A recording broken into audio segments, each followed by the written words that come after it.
Do do do do do do do do do do do do do. Hi. My name is Amanda. You're watching Swell Entertainment. Yeah. I'm annoyed. I went to an event today. It was irritating. It was irritating because I was excited for it, and that's the problem. Because I go into every event open minded. Every event I go to, I go in with I'm going to have a good time. Okay, but it's annoying when I'm really excited about something, and then it just is a here damn event, and it drives me crazy. It was not AI. It was not the AI event. There happened to be AI at the event, which makes it worse.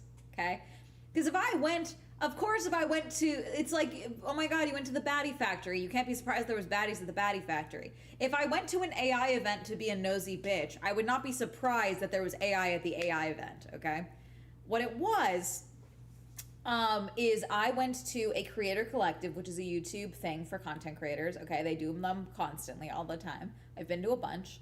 And they did a Call of Duty Modern Warfare for Next watch party, okay, for the next event, which is like them announcing the beta launch and a bunch of codes were given out, and they were going through gameplay and some features and all this stuff, okay? And it was like a big promo event, so they did a watch party here in LA, okay? And watch parties are always a hit or miss, usually a miss, okay? But the event started at 8:30 and ended at 12, okay? So we get there, and the thing that drives me crazy is like normally there's way more food than what was there at a YouTube event, and that really bothered me because it was like we're here for breakfast and lunch basically. So I don't know why we're taking this long of time. Also, the beta for Call of Duty Modern Warfare 4 was locked until 11 a.m. So we get in at 8:30. We leave at 12. We get an hour of early access to the beta. And there's a ton of people here. That's dumb and silly and stupid. Why not make the event from 9 or 10 till 2? Like, what are we doing? So, thought that was dumb. But when I first walked in, because YouTube, sometimes they decorate the space, sometimes they don't. But they apparently worked with a company to decorate the space. So it was like Call of Duty. So they had like armed forces, like transport containers and all this stuff around. They had the netting, the camo all over the place. They had the big YouTube signs. Okay, cool. But we walk in and they put up a bunch of newspapers in the window, like this was like a safe house, like it blocked out the windows, okay? And I was like, oh, that's cool. And we went to go look at it because I'm thinking they made like lorem ipsum, Call of Duty like newspapers. Like I'm just thinking it's like wanted, this man, have you seen him? Like things like that. Releasing soon. Do this mission on October 13th or whatever the fuck the date is, okay? That's what I'm thinking I'm walking up to. Instead, what it is AI generated articles and images, not about Call of Duty, but about the event that we are at. The Call of Duty Modern Warfare 4 Next Watch Party with YouTube Creator Collective. Images and articles, fake newspaper clippings. And I was immediately like, ew, I don't want to take a photo with this wall now because it's AI art. And I just find it fucking insulting because it's like, you want us to come and make content from these things. That's part of it. It's to bring creators together. They also want us to post. They also want to post. That's why they take a fuckload of photos at these things, okay? They literally have photographers. So it's like, why not give us the best possible outcome and why give us AI art? It's also insulting to the creators in the room because regardless of the AI tools, and different creators sure use AI tools, I don't, and I like to assume that most people don't. I do, you lose me as a creator. Sorry, thank you for following. Oh, sorry, Matt, hold on. Matt subbed. Matt, you won the Swell Grand Prix, wah, wah, wah, wah, with the Prime Boost, wah, wah, wah, wah. Thank you for subscribing. So I like to assume that most creators are not using AI because most of them are not. And I find it insulting that in a room full of content creators, you have a wall of AI art, including one about the community, with creators that I'm fairly certain don't exist. Like, I looked up most of the creators on the names and they're not real people. So I'm like, I think they made up gamers and generated photos of them. And regardless of whether they generated photos or not of these people, they're AI art. So it's like, they're AI generated photos. If they are real creators, they weren't there. So I don't know what the deal would be there. Okay, I'm gonna trim out segment. Sorry, I'm still trying to edit this one. There we go.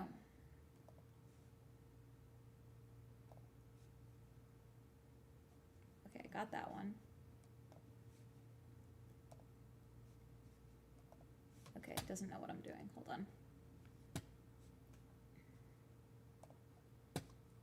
One of my videos is blocked in Belarus and Russia, which I find extremely funny. But no, it was just weird and it was bothering me. And then there was the main thing that we were doing was not the game, because the game didn't start until 11. It was a watch party, but they also gave us, when we walked in, a bingo sheet. At the top of the bingo sheet, it said, fill out all 25 squares. So it wasn't bingo, it was blackout, okay, which is a different thing, okay? And it was like a creator that does X, and it was most things that were relating to Call of Duty or first-person shooter games. But also it was very weird because it was like you would have to be playing the game. We all would have had to be playing the game for this bingo to make sense. People eventually just started being like, just fill out a square, like just fill it out. Because at the top of it, it was not just fill out 25. You then turned it in at the swag station. There was no swag station. And you would be entered into a raffle to win a Nintendo Switch. Why? Call of Duty is coming back to Nintendo products, okay? Which makes sense. I was like, okay, cool. Then they do the, thank you guys so much for coming out for Call of Duty, yada, yada, yada. Yeah, so everyone got their bingo sheet. Okay, be sure that once you fill it out, you get all 25. You hand it over to this person here to be entered into win, because someone is leaving here with a custom Call of Duty backpack. What? And I straight up said, is the Switch in the backpack? But they pointed out who the YouTube person was on site. No one from Call of Duty was there, which frankly is half the reason I wanted to go, was I wanted to talk to some people from Call of Duty, but none of them were there. Okay. And then I talked to the YouTube rep and I was like, hi, I'm Amanda. Nice to meet you. Yeah. Whose idea was the AI art? Because I'm a bitch. And she was like, sorry. I was like, oh, this over here. And it's like, oh, that was like our event space design team, basically, like the company they used to like design the space. And she was like, and no, I think they're all original. And I was like, no, they're not. They're all AI. The creators that are mentioned don't exist. The art is AI generated.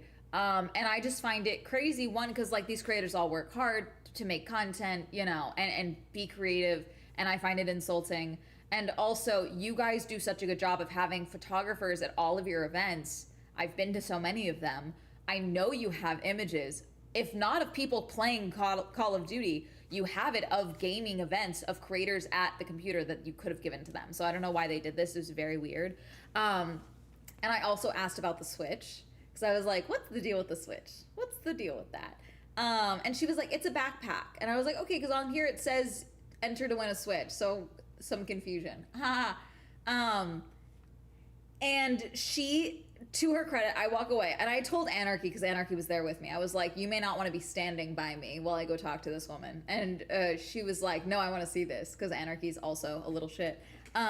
She may not be a confrontational little shit, but she is a little shit. I'm just confrontational.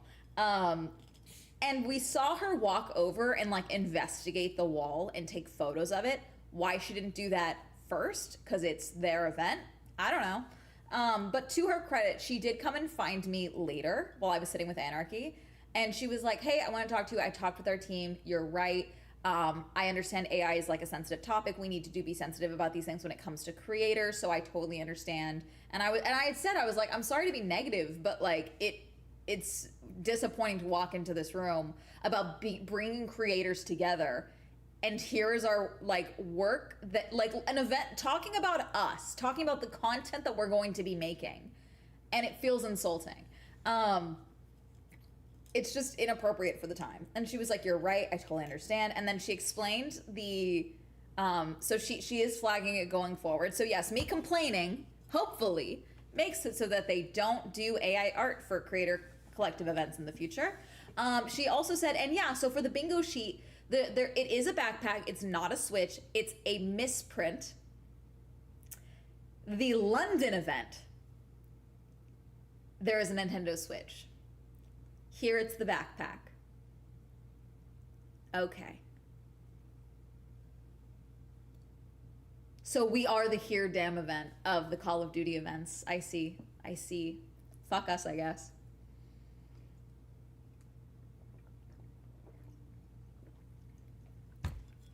That's one hell of a misprint. It's another thing to hand them out and not be like, by the way, it's not a Switch. It says a Switch. It's a backpack, okay? Just so you know. But no, they wanted that as, and also it's not an, I hate icebreakers that are not icebreakers. The goal of to fill out 25 fucking squares. You don't talk to people. You hand them your sheet and you're like, fill out the one that fits for you. You don't end up talking with people. It's insulting. It's annoying. And also, this event itself, I don't want to be mean, but like I'm assuming most of the people I spoke to, it did seem like they were smaller creators, and I'm not trying to be a bitch, but respectfully, people don't know how to network anymore without kind of being shitty. And I got it to a certain point. It was a lot of follow for follow. I don't do that shit. I don't care. I don't know you. I don't know your content. You've barely spoken to me. Oh, let me get your Instagram. No. I started telling people no. One guy was like, oh, I was like, yeah, it's the AI art. It's kind of a bummer. And thank you for following. Thank you for, you won the Seoul Grand Prix with the Prime Boost Pixel. One guy walked up to me and he was like, oh, you're a YouTuber. I was like, yeah, because we're at the YouTube event. And he was like, oh, let me get your Instagram. And I was like, oh no, I'm not doing that whole follow for follow thing. And he goes, but what if we want to know for when we collab in the future? And I'm like, oh, I don't collab with people I'm not friends with. He was like, I get that. He's like, so I can't get your Instagram? I was like, no, I don't know your name. Dude never introduced himself. We're skipping the sacred steps. He was hitting on you. No, they're trying to grow their follower count. It's follow for follow. It's not hitting on me. No one was hitting on me. It was the shitty, oh, let me get your Instagram to follow for follow. That's what it was. That's all it was. Multiple people did it to me. And Anarchy. It's all follow for follow. It's dumb. Most people did it. At one point, one guy, when I walked back over to Anarchy, and she was like, she gave me the look, and I was like, oh, okay, coming to get her. Because like, as soon as I got up, this guy swooped on her. And again, Anarchy, married, okay? So he apparently didn't know what Baldur's Gate was. He was like, oh, it must be a new franchise. And she was like, no, it won Game of the Year 2 years ago. It's like, oh, I've never heard of it. It must be a new franchise. What? Because Anarchy is a gamer. She doesn't play Call of Duty. She doesn't care about Call of Duty whatsoever. I'm a bad gamer, but I do like the story behind Call of Duty and the various games. And though it is military propaganda, I do be trolling the Tumblr Call of Duty hashtags. Okay. So it was just weird. And then again, when I walked up, she was like, oh, you're trying to take her away from me. I didn't acknowledge that comment because I hate when men do that. It's so fucking weird. Because also the fact that he swooped when I walked away, it's giving, you thought you had a chance, period, ever. Weird. And she was too hot for him. I will say that. She's married, so like it was never an opportunity anyway, but she also was too hot for him, and I think we should say that. Also was like, oh, let me get your Instagram. I was like, no, I don't do that. Again, we need to just be more clear about it. I'm not doing that. No, and it was like the girls were doing it too, and it was like it was a lot, again, it was a lot of small creators, which is not a problem. And I have no problem talking with small creators. I have no problem giving ideas to small creators. We were talking with a girl at the end, and we were talking because she's coming back to LA for a different event, later in a couple of weeks. But it's like, we're not doing the follow for, we can talk and not like do the social media shit. It feels very transactional. It feels shitty. It feels weird. I don't like it. I don't like it at all. She's too hot for most of the population. Agreed.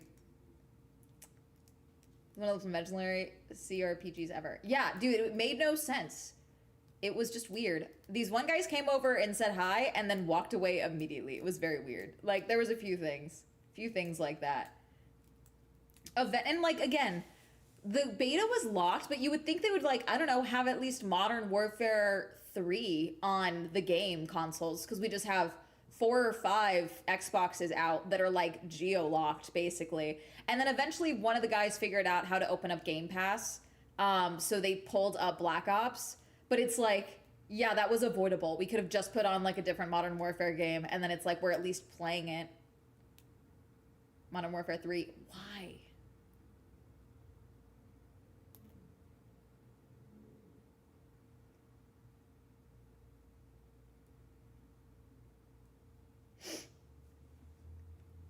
Modern Warfare 4 has story from Modern Warfare 3.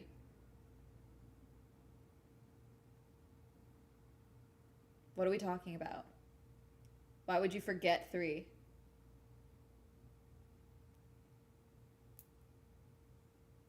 That one guy being dead is kind of relevant. Unless, wait, am I thinking of 2? No, hold on.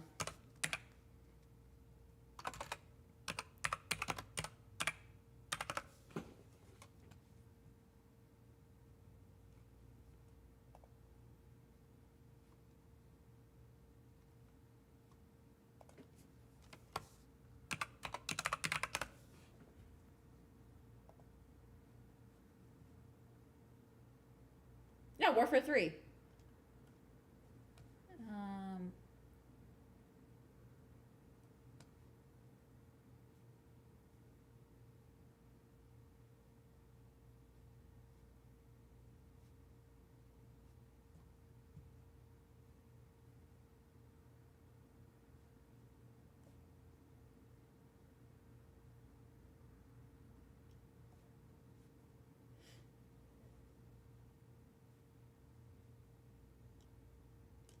I'm checking some. I'm on the wiki. Hold on.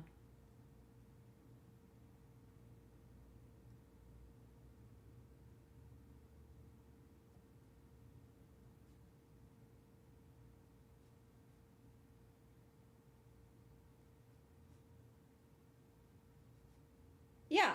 Modern Warfare 3. Killed in action. I'm right. Why is a long story? Basically, the 3 studios worked on COD at one point.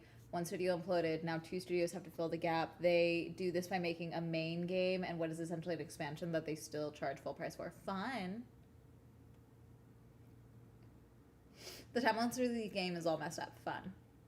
But like everything that I've seen for Modern Warfare 4 is mostly Price and Valaria and then Ghost in that one scene where it's like, you've broke a lot of rules, Price. Okay. And he's wearing Soap's scarf.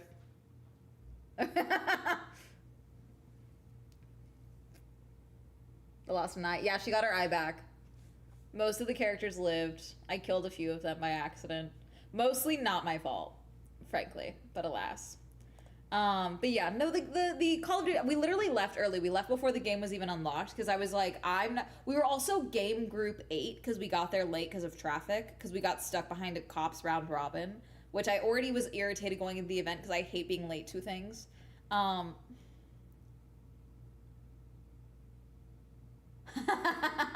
Twitch and Amazon are being sued in a class action over claims that the tech companies harvest creator video streams without permission or compensation to train Amazon's generative AI program. We knew that. Which I was right, by the way, because when they announced YouTube, they're gonna start training, I was like, I thought we all knew they were already doing that. And then they were like, no, oh wait, yeah, we kind of were doing that. But now you can opt out.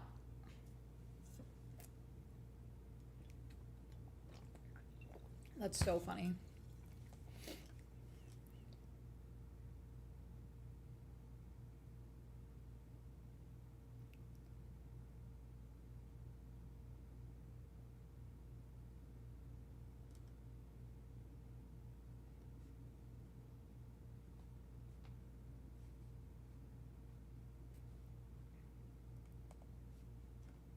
Let's see.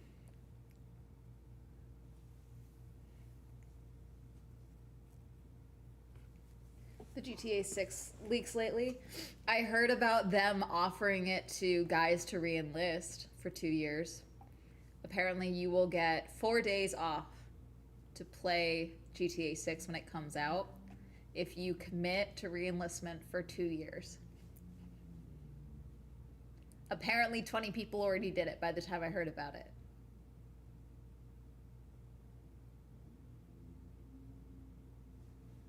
So I heard about that. The leaks, some of the leaks that I'm hearing about, it does sound like legit. Some of them, it does seem fake, but there's a lot of leaks right now. And with AI, I just don't trust it. I also just don't care about the GT 6 leaks. I just wanted to come out so we can get over the, oh my God, we got this before we got GTA 6.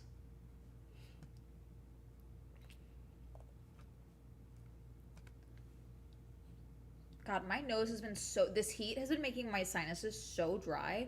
And it's making my nose so itchy.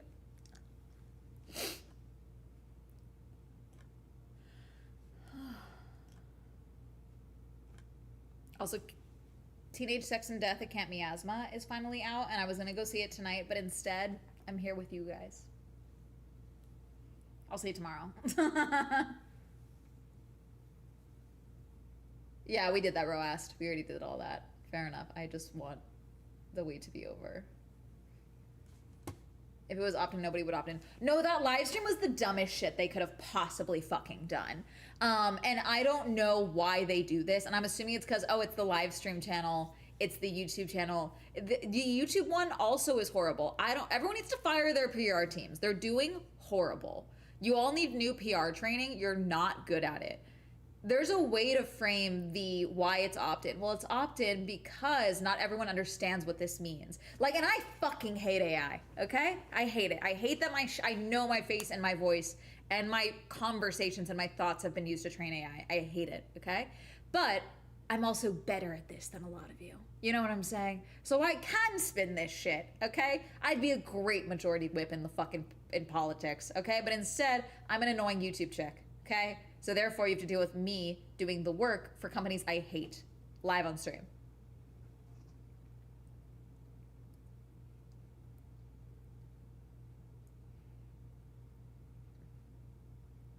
The live stream is insane. To hell with AI. Agreed.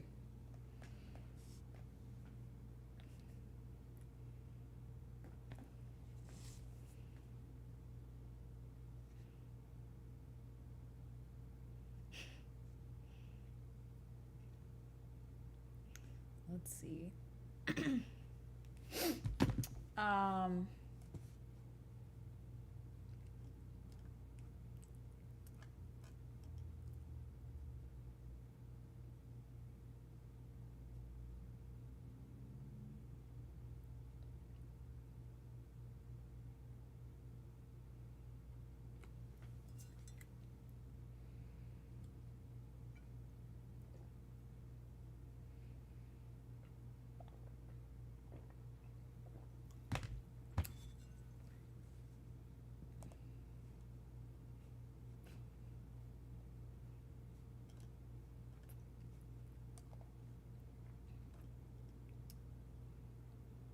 Let's see.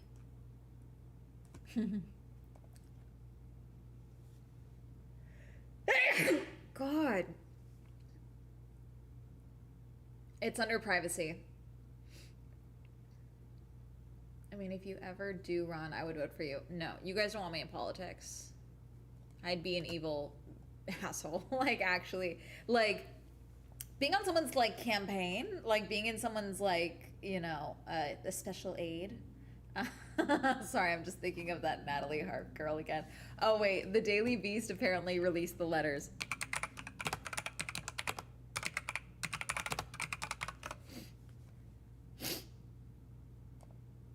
Revealed in full. Thank you. Okay. Clicky, clicky, clack. Hold on. Everyone pause.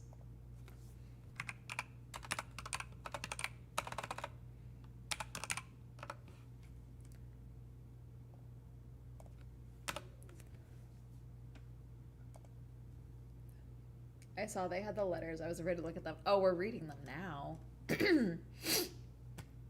All right, this is from David Gardner at the Daily Beast. Her letters are mostly released in full. Okay, let's see. That's one. That's two. Oh, this is gorgeous. Hold on, I want to make sure. Okay, this is the whole letter. There's one. Do we have more? Oh my god, we got two. This is insane. By the way, we have these because other people took photos of them, for the record.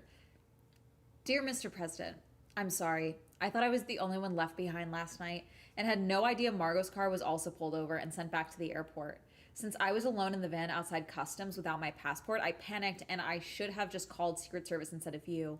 I also am sorry if I was an embarrassment walking the course in Scotland. The first day I was told there was no carts and people walked, which is why I walked. The second day I was specifically asked by, I forget who his name was, but one of the main people who worked there if I could continue walking and tell any other girls who would head out there to do the same to spare the course any more carts. If there is anything else I have done to cause you trouble, please forgive me. I know that some people have said I haven't been texting them back, and there have been some international cell issues. John was having technical issues on the plane too, so asked me to help him out. I want things to always be right between us. I also know I've been distracted all week, forgetting to eat throughout the days and even forgetting to sleep and only catching a couple hours at a time. I haven't been myself, dwelling on the past and the pain of losing my dad, and I started letting the remarks of people who haven't bothered me before get to me. Not because I care what others think, but because I see myself being lowered in your eyes and good opinion. That is the fear you see, because I never want to bring you anything but joy. I'm sorry I lost my focus. You are all that matters to me. I don't want to ever let you down. Thank you for being my guardian and protector in this life. That's what I wanted to use this card for. When you saw me at the cash register and once again did what you didn't have to do and gifted me the mementos of this trip of a lifetime, a coming of age. I will return a better person. I have to sign off now as the cars are leaving. See you soon. With all my heart, Natalie. And it's like, this is all typed, and then she wrote her name. So that's one.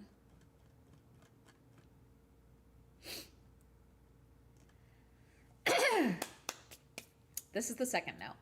Dear Mr. President, now, this is the note I wanted to write, but the apology needed to come first. I have learned so much about myself on this trip. I always knew coming home to my roots would be enlightening, but I had no idea how much. For the first time in I don't know how long, you forced me to unplug. We could be out on the course with no machines and even forget what time it was.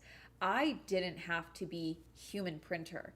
I could take time to enjoy good conversation and still get all my work done at the end of the day. In fact, I even had time to take long morning and evening walks to enjoy each sunrise and sunset. Though I did forget to sleep and eat. With so much I'm sorry, is that that's disordered eating trait, right? Like, oh, I have to let people know I forgot to sleep and eat. I have to let people know. With so much thinking time, I confess it did have a slightly negative effect at times that I know you picked up on. But the end result, I believe, will be worth it. I had no idea how rapidly I was approaching burnout and starting to envy those whose only job seems to be talk with you and look pretty. I want that job. 2 exclamation points. So many times I'm just trying to stay afloat with all that's coming in for you. I look like a hunchback who didn't have time to freshen up. At least you know what I should look like. Plus, I miss the days when you used to call during my talk show days, and we talk about everything and nothing. I want to get back to that synergy. We shouldn't have to talk about work all the time. I've always felt like an in-betweener, someone between staff and those you enjoy talking to on the plane or at dinner, because that's who I used to be to you when I was a talk show host, as much as I hated that actual job. I wish I could hear every conversation because that's when you're having a good time, getting away from it all, at least for a few moments.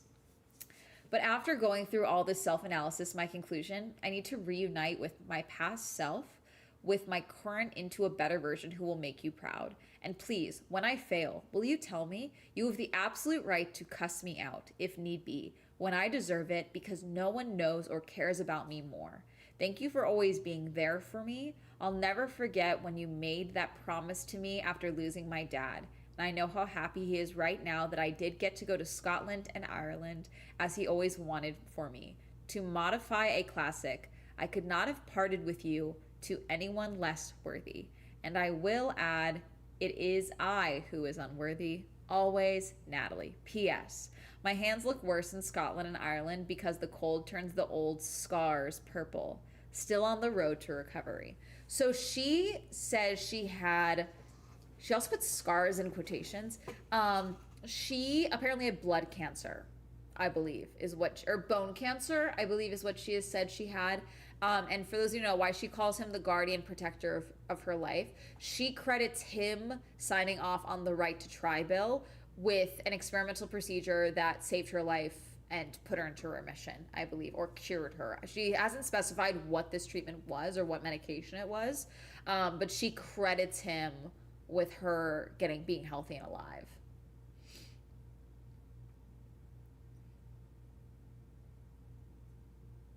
Would end her with her at a CIA black site. It's so funny. I've been watching Reacher, and like season 4 is airing right now.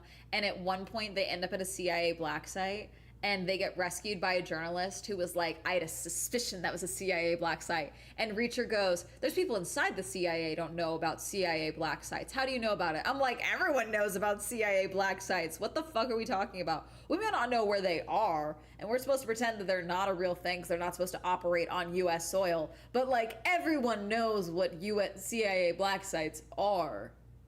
Or at the very least suspects that they're real. I need to watch Reacher already. I actually really enjoy Reacher. Some people call it like action slop, but I actually really enjoy it. It grows on you. I think that's the last note. She does have some scarring on her hands, it looks like. It does look like just like normal wear and tear though of like being 35. I know this is from a few years ago, but like, I don't know, my hands probably in certain lighting looks like, because I've worked at a coffee shop, you know, so like I just have some scarring from like burns and such.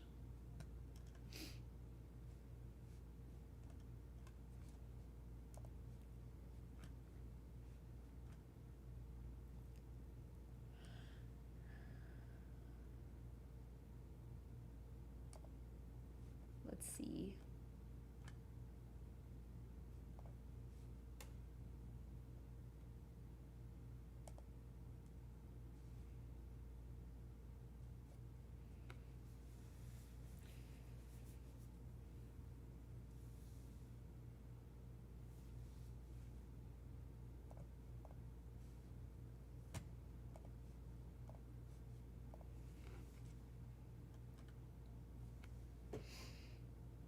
Get that squared away. I just learned that the Libby e-card are temporary and you still need to go to the library and get an actual card. Yeah.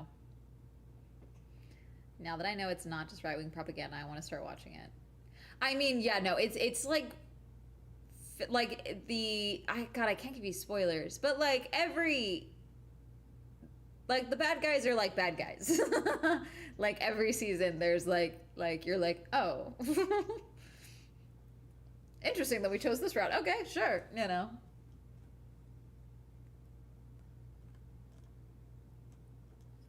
Let's see.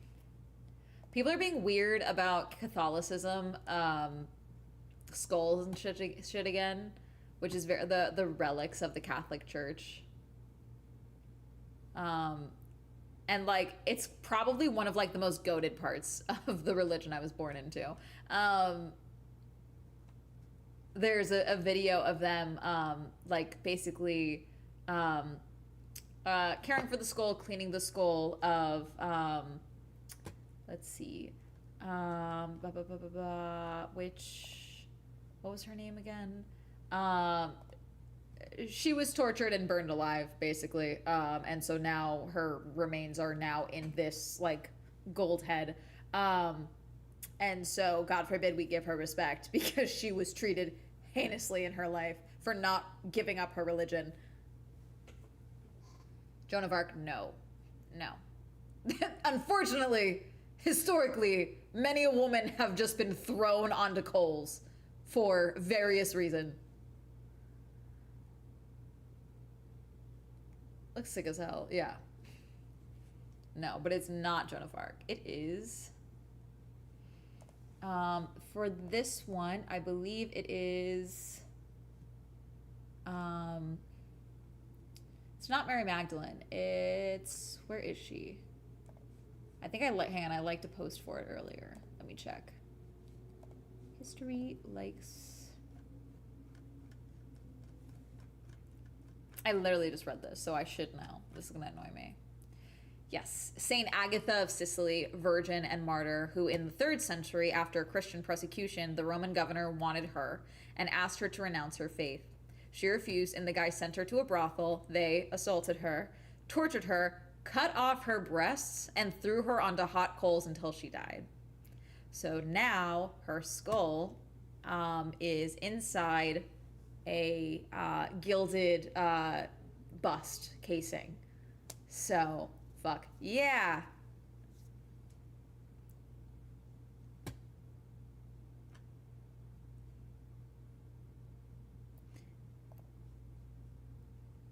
It's not idolatry, it's paying respect to martyrs, which exist in most religions.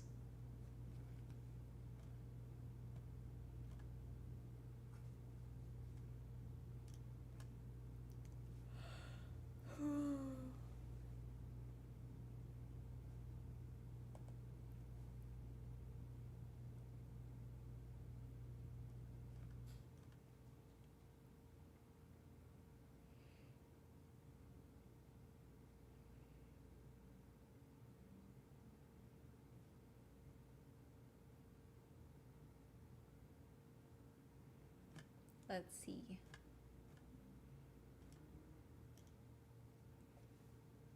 Yeah. Welcome to the Catholic Church. There's a lot of suffering. The same way there's a lot of suffering with Christianity. Most religions, practitioners, have experienced religious prosecution at some point in history. The problem is that many religions vilify others and think they are the only ones whose religious prosecution is the worst and matters. We see this constantly now as well.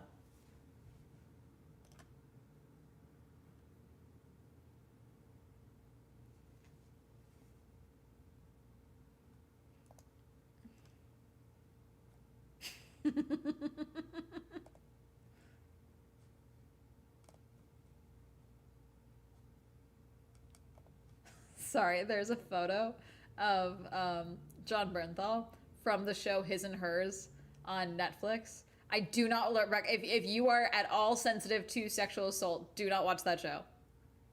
Because the conclusion, you're gonna be upset. Okay? Okay.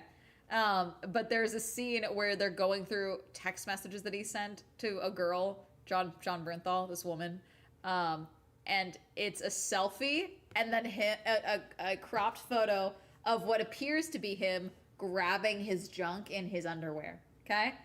And showing off his abs, okay? And someone said, need this, and someone said, SOS, what is this from? And someone replied and said, Spider-Man Brand New Day. Half the comments are like, oh, it's from Spider-Man Brand New Day. You didn't see this? Guys, it's obviously from Spider-Man Brand New Day. The one is crazy because the reply is, his other comment is, I'm gonna tear you up. Crazy.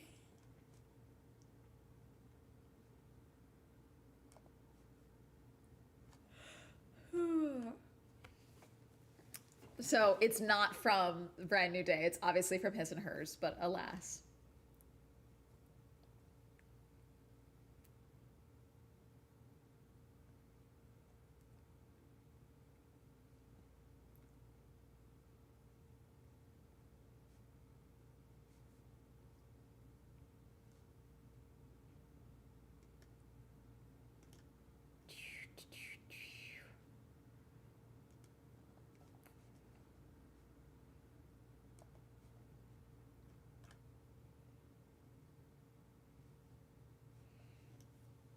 Anything to lure people to watch stuff. Yeah, I guess. Okay, I'm trying to think if there's anything else social media wise that I wanted to talk with y'all about. No, I'm not talking about the Indy 250 race. I don't give a fuck. I hope one of them drops that trophy on the podium because that'll be a perfect, that image, because someone will catch it, of it shattering as you drop it.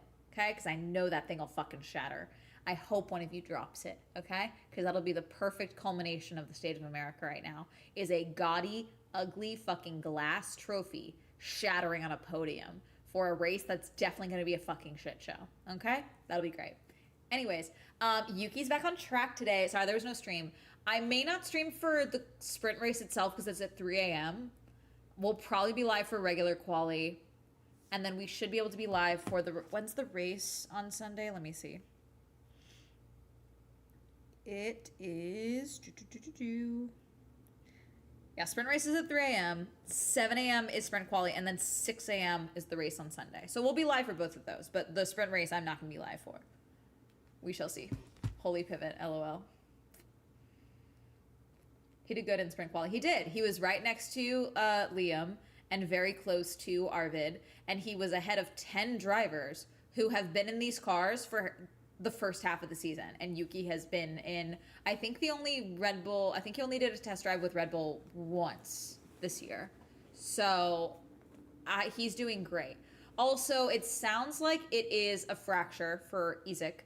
And apparently he is taking his time with it because of Marc Marquez recommended that he not rush his injury. So apparently he was going to try and race this weekend with a fracture. I'm glad he's not, because that's one of the reasons, for those who don't know, that a year or so ago, Lance had to take a race weekend off after qualifying because he had so much pain that he had been playing through from when he broke his wrist previously.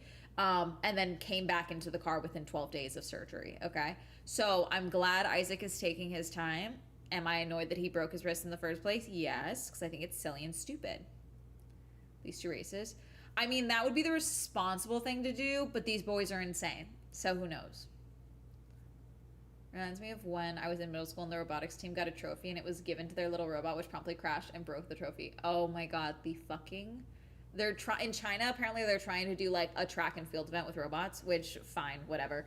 But the thing was sprinting like crazy. It then couldn't turn and couldn't stop, ran into a barrier that was cushioned, and then immediately stumbled backwards, bent too far, bent its head back. It tried to adjust itself and it snapped its own back and it exploded.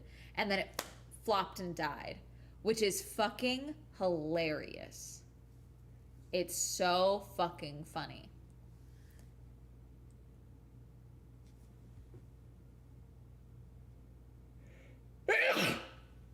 All right. I am going to use the bathroom. I'll be right back.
Hello.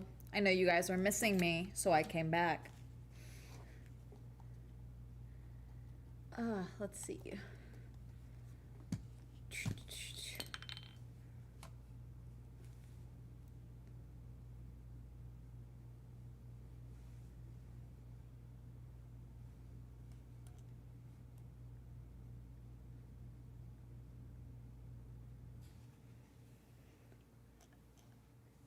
Let's see.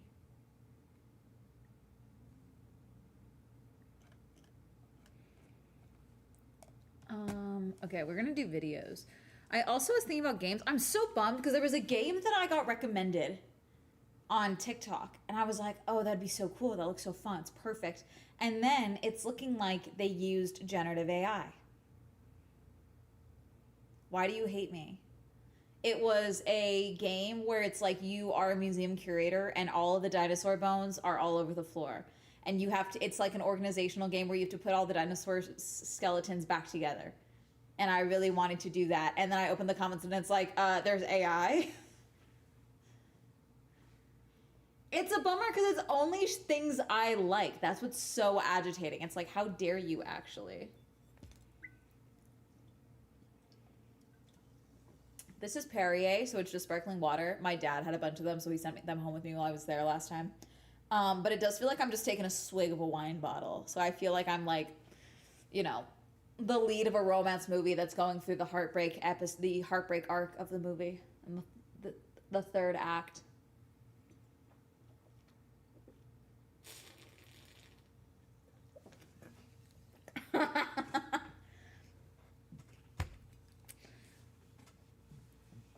It's all the cozy games too, and it's really fucking pissing me off.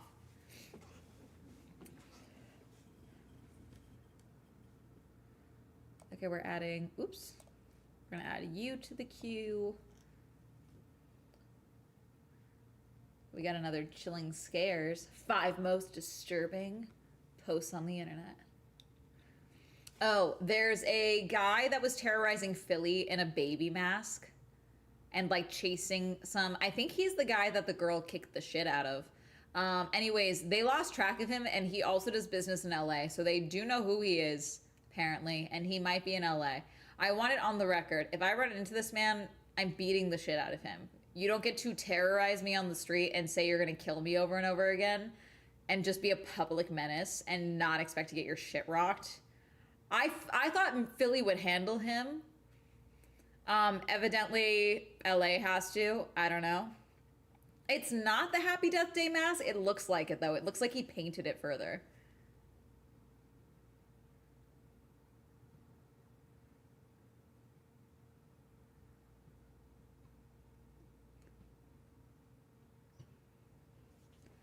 Let's see, what else? Let me pull up Steam.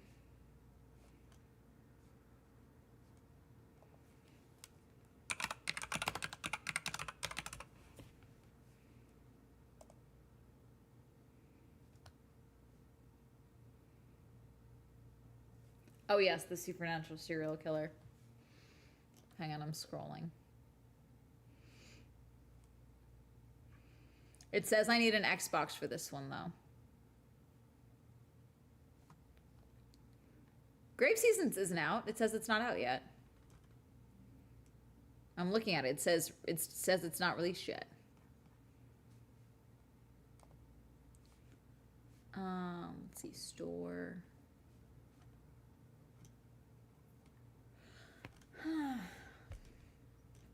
Okay, we'll stick with videos for today, but let's see if you can fight, and he couldn't. So cool. I was like, can he fight? And he couldn't. Yeah. No, she's so funny. And then she showed how she kicked him.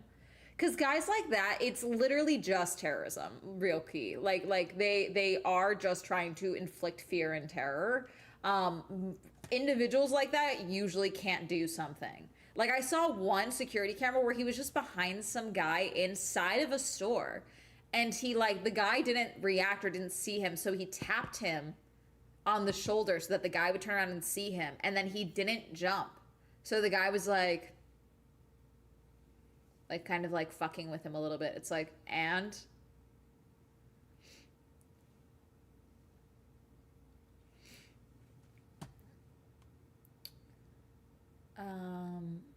let's see.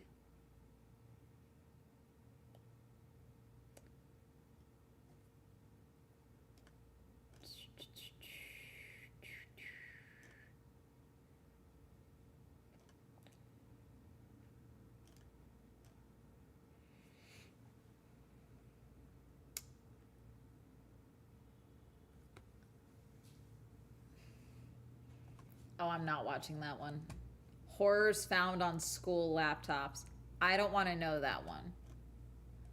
Let's see.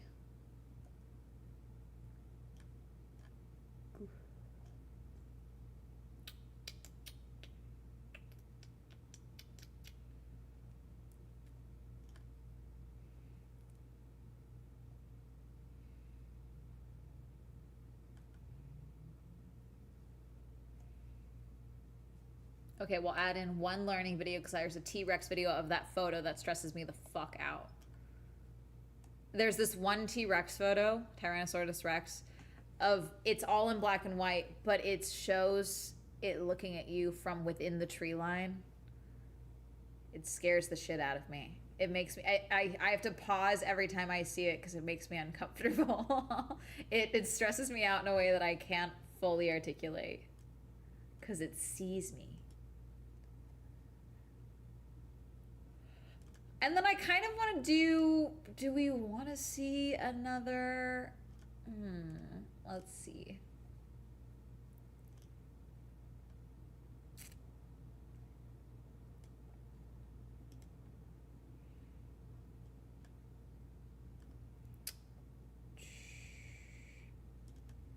God, there's so many I got laid off videos on my feed.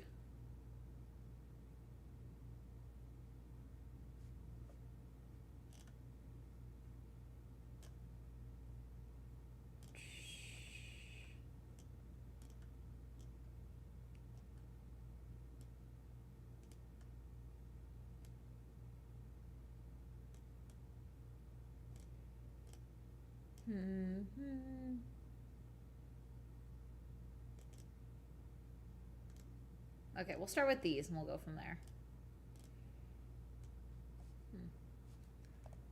Okay. Oops.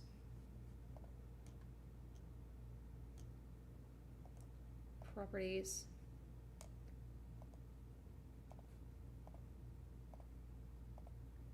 I know there's no audio. I'll restart it in a second. There we go. Oh no, audio is literally turned off. Okay. Live. Once inside, Anar and his... They made him get... And the amount of people living in their cars, it's so sad. Yeah. They're not ancient land puppies. We're lying to ourselves. Whenever I feel like the world is overwhelming or chaotic, I remember ancient times. It was way gnarlier and the plants were bigger and was basically a tropical Alice in Wonderland. Yeah, but now our lives are ruled by a fictional concept called money, and I have to live my life by a fictional number, i.e. a credit score. And is that not worse than like carnivorous plants and shit? Get closer to see if it really was a mannequin. What the fuck? A man named Anar was doing an hours-long live stream on his YouTube channel with a group of friends. The stream was mostly about driving around the city, having fun, and hanging out with friends. At one point, viewers suggested that they wait until dark and go explore a local abandoned building. The entire thing continued. If you guys ever tell me to do that, I'm blocking all of you. I'm assuming you want my death in your eyes, and that's dumb. To be broadcast live. Once inside, Anar and his friends began exploring the building and eventually made their way to the top floor. That's when they noticed someone sitting deep inside the dark attic. Anar decided to take a closer look. That's when what had started as a bit of fun began turning into a real nightmare.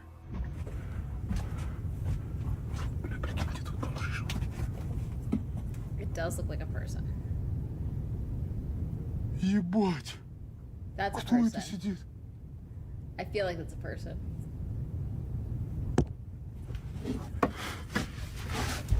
Нет, я вообще долбоёб, или мне показалось? Ты чё? Я клянусь, там кто-то сидит. If they go up and it's gone, I'm gonna start screaming. Но я не понял, кто. Давайте. Пошли. Иди с палкой защищать. Это Леха? Стой, стой, стой, без приколов. Без приколов. Я не вижу лицо, просто мне темно. Я бы понял, если бы маска какая-то была, я бы понял. Маска там была? Блядь, ёбать. Кто там? С маской? Это кукла, походу, я Some хз. kind Все, of это doll. Леха тогда. Нет, да не пойду. Манекен? In a dark corner, he could make out a motionless human figure. At first, the group assumed it does was just a look human. mannequin. Hello. After looking more closely, Anar agreed, although he couldn't shake the feeling that it looked far too realistic. In the darkness, he still couldn't make out the mannequin's face. Wanting to be absolutely sure, It's gonna go. Anar tried I do several think it's a times mannequin to get 'cause I feel like closer, it would've but each moved. time he stopped himself at the last second. I can't tell. Ты снимай это? Какой нахуй манекен? Блядь, пиздец. В смысле манекен? Где? Is it moved? Is it standing up? I can't tell. Какой манекен? Вы чё, ёбнуты?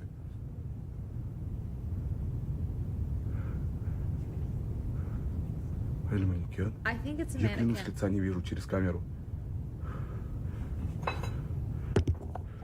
Throw something. Что это, блядь? Эй!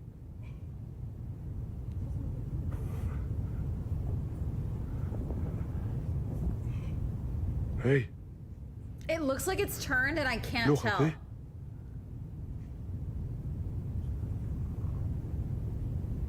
Как это манекен? У него ноги бабушки. Лёха? Это ты? Throw the bottle. It's А right что я there. могу кинуть? Нет, это Леха.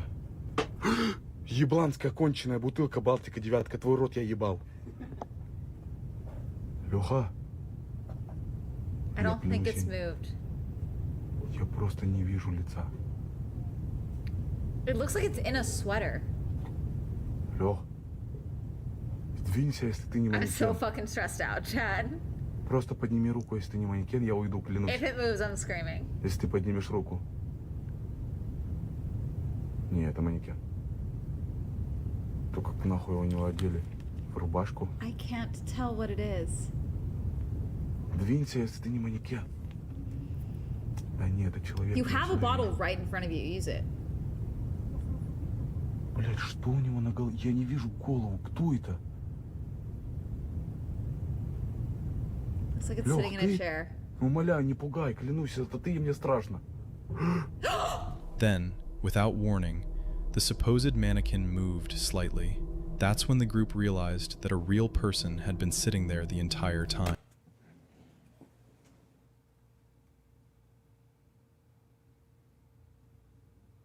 I don't like that at all.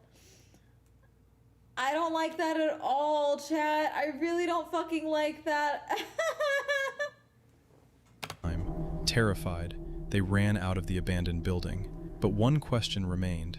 What was this person doing in complete darkness in the attic of an abandoned building? And why had they been sitting perfectly still the entire time? Later, reports emerged suggesting that the whole thing may have been a planned prank. Allegedly, one of the viewers had deliberately lured Anar and his friends to that specific abandoned building just to scare them. And if that really was the plan, it clearly worked. No, it's fucking stressful. I hate that. A woman named Mia had to call the police to search the attic of her home. She lives alone with her cats and had recently started hearing strange noises at night more and more often. One night, at around 2:30 a.m., the noise woke her up again. Mia searched the house but found no one. Before long, she realized the sounds were coming from the attic, and it was clear that something was moving around up there. That's not my Okay. business. It's fucking 2:30 in the morning. Yeah, that's none of my business and at that I'm time frame. hearing That's that not my same that's not my sound business, not my downstairs. problem. And my cats are in the room with me. I keep my door closed. So now I have to go find out what that fucking sound You is. don't actually. It's too late for you to go investigating that, actually, respectfully. That's not my problem until it's done. No, you don't have to be doing that. Hello? Is that a cat? Oh no, it's a star hanging. from the wall. Hello? You do not have to investigate at this time of night, actually. That's a false statement. Hello? That's crazy. Horror movie logic. Do not just say hello into the void.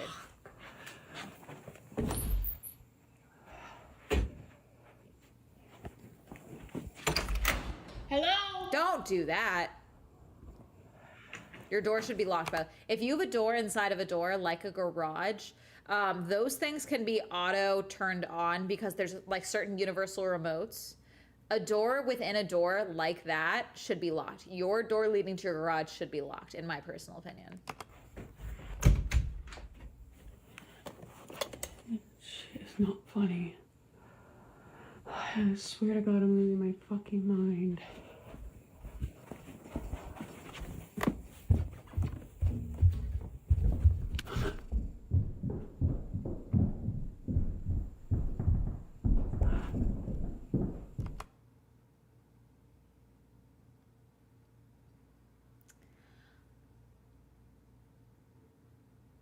Yeah, I'm cool with looking stupid in front of the cops. Call them up.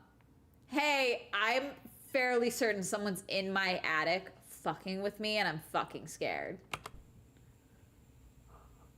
Oh my. It's an ARG. Gotcha. Oh my. Oh my God. Oh my God. Oh my God. Oh my God. Moving ahead now. You know, it's better safe than sorry in these scenarios. Playroom here, doors here. Still. Oh my gosh. That's it. And at one point not to dig on the side of the road. There we go. As they took a closer look, they noticed something inside wrapped in plastic, with an unknown liquid leaking from it. Ew. There had already been a similar case involving Randonautica, in which a group of teenagers accidentally discovered a suitcase containing human remains. Remembering that story, the girls decided not to take any chances. They immediately drove away and called the police. Good. Emergency, what service? Police. Yeah. There was liquid coming out of it, and we didn't know if that was like something we should report or not. Any reason that it's because last time we did use the app, We got chased by this man, and he kind of stalked us home. yeah, So he followed us home, so Okay, assuming they were talking at the moment, right? no. no. I just said Randonautica out loud, and a number of my colleagues have just turned around and looked at me and gone, so obviously other people know what it is. So tell me about the suitcase. It was. We've actually got a video of it. Yeah, we've got Would a it photo have- of it. Later, while waiting for an update from the police, they went back through the footage they had recorded and noticed another disturbing detail. Can we see In a the video nearby again? cornfield, they could make out a strange figure that appeared Okay, to be sound human. effects. Can you Judging not? by the footage, the figure seemed to watch them for a while before disappearing into the corn. Show me the footage. Malia later said that the police never told them exactly what had been found inside the Yeah, 'cause suitcase. why would they? But there was one more strange detail. According to the girls, the suitcase itself had the Randonautica logo on it, the very same app that had led them to that location in the first place. Okay, then it's that made the fucking with entire you. situation even more mysterious. This is doorbell camera footage of a terrifying Oh, this incident guy. in Fairfield, California. A man wearing a long coat approached a family home and began pounding aggressively on guy. the front door, repeatedly demanding to know where the homeowner's daughter was. At the time, only the homeowner's wife and child were inside. The homeowner himself was away, but he could see everything happening through the doorbell camera app and tried to speak to the stranger remotely. Hi there, can you open this door, please? For what? No, I just want to make sure that everything's okay. There seems to be something going on. absolutely not. What do you mean? I don't know, I just figured I'd check on something. No. I don't know what you want, man. Get out of my house. Open this fucking door! Where's your daughter, man? Where's your daughter, What are man? you talking about? Where's your daughter? Who's in there with you? Bro, if you don't Open this leave, fucking door. Open this door, I'm breaking it fucking down. You understand me? leave my house. You don't. Are you okay? Is everyone We in are this house okay. okay? What? Everyone's okay. What do you want?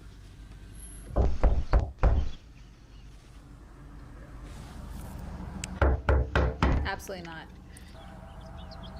Can you leave my house, please? Can you open the door, please? No. You have nothing to do with my house. Can you leave my house? You know what my name is? I don't know who you are. You don't belong to this neighborhood. That's for sure. This is my neighborhood, though. Yeah, I live there. I don't know you. My name is Harry Dresden, motherfucker. Open the door. No. This is my neighborhood. Open the fucking door. No.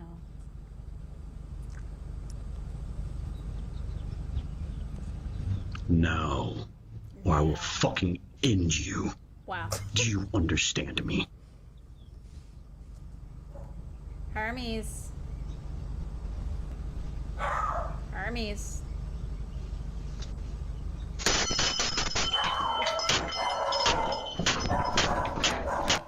Hermes. Come here. Hermes. Hermes. Hey. Is it Harry Dresden? Come on. Come up here. Hermes. Come here. Come on. Come to work. Come here. Hermes, come here. Come on. Come on.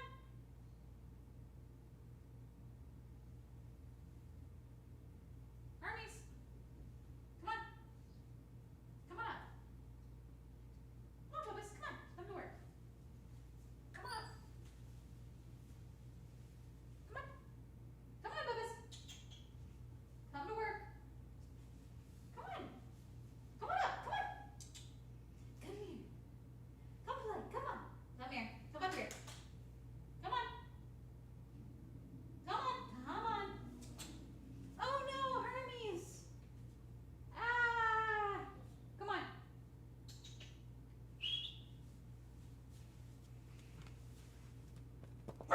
Hermes. Hermes. God damn it. Come on. Goober. Come on. I hear you. I see you. Come on. Come to work. Come on. Good boy. Go. Good boy. Okie dokie. Progress. Oi.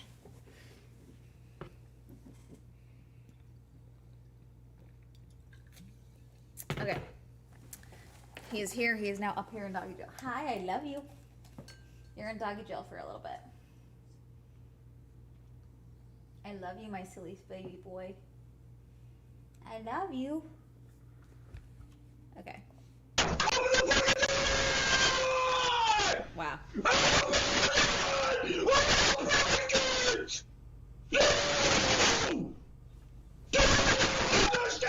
My goodness. No!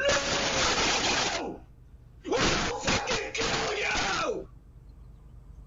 Open the door!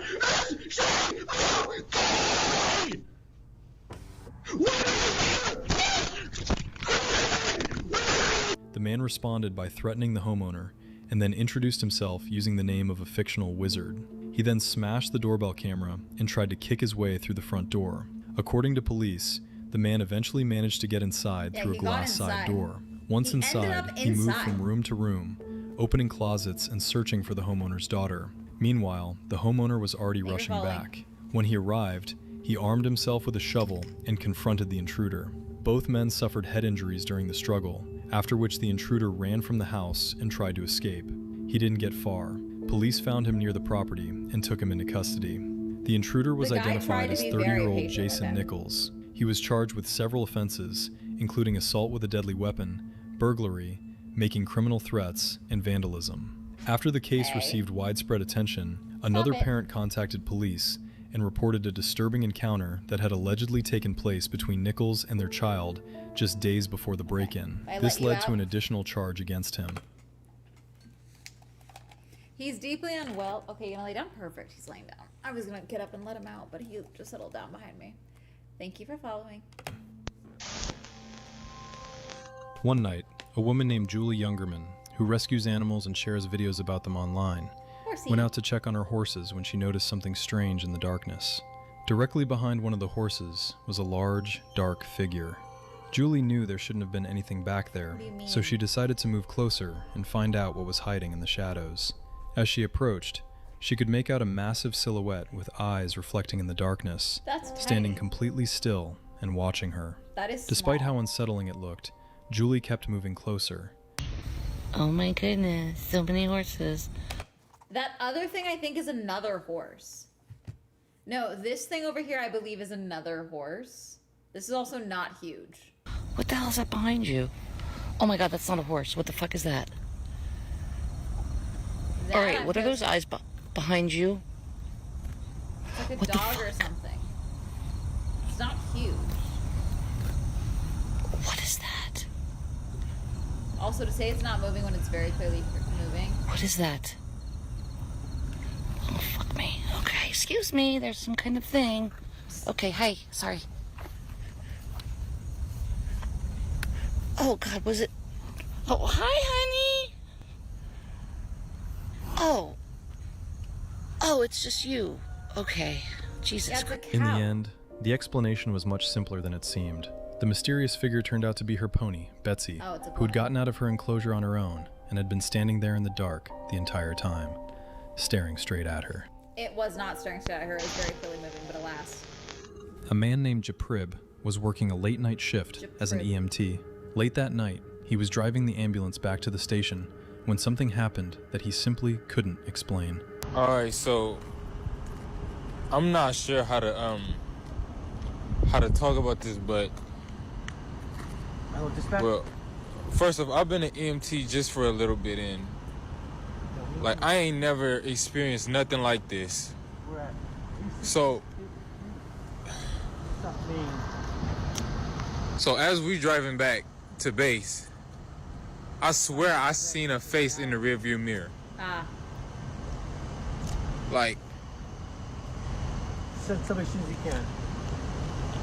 I need to turn this engine off though, cause like we're gonna be stranded out here. Yeah, as soon as possible. Oh, shit. Hey, thank you.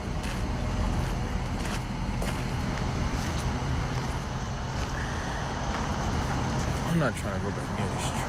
I'm assuming it's fine now.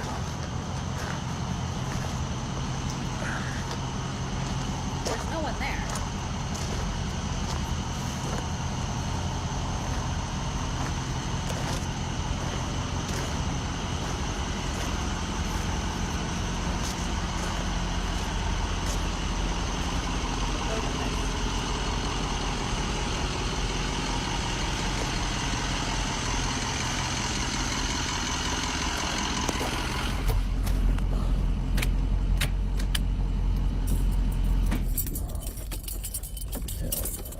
What did you think you saw?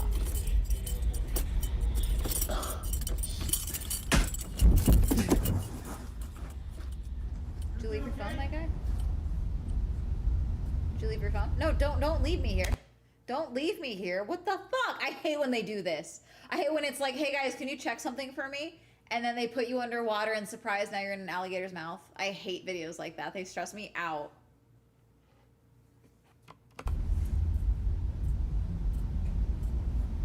Hi, Bethis.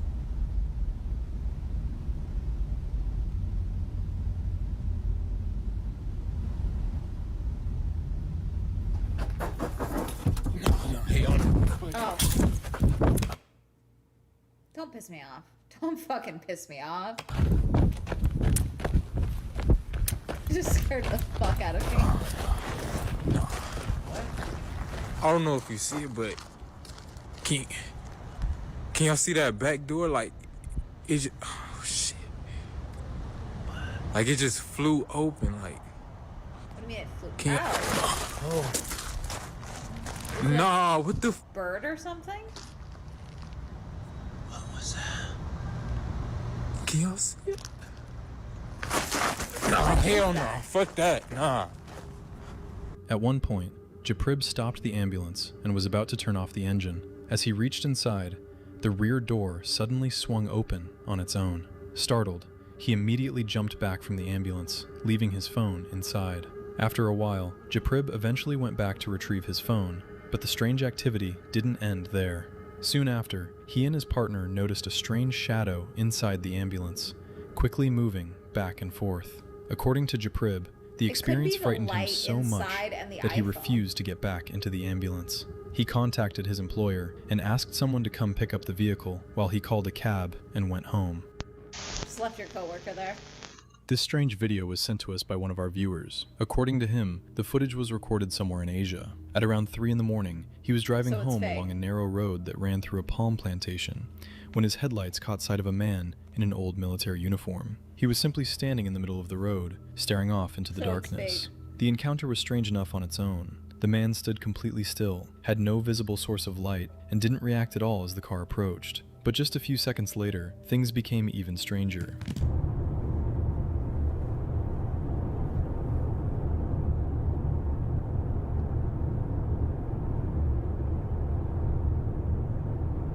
After driving a little farther, the driver spotted 2 more figures who looked almost identical. They were wearing the same kind of old military uniforms and walking calmly side by side down the middle of the deserted road.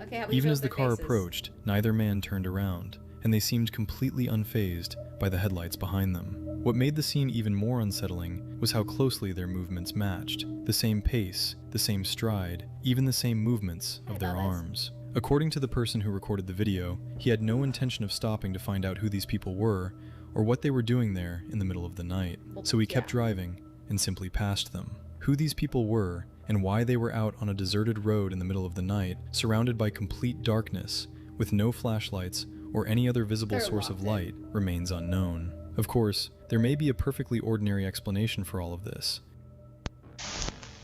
The unknown screams. A woman named Gabrielle and her friend Ashley set out to explore the abandoned Northern State Mental Hospital near Cedro-Woolley, Washington. While walking around the grounds of the abandoned facility, the two suddenly heard piercing screams of a woman coming from somewhere in the distance. Oh, we've seen this.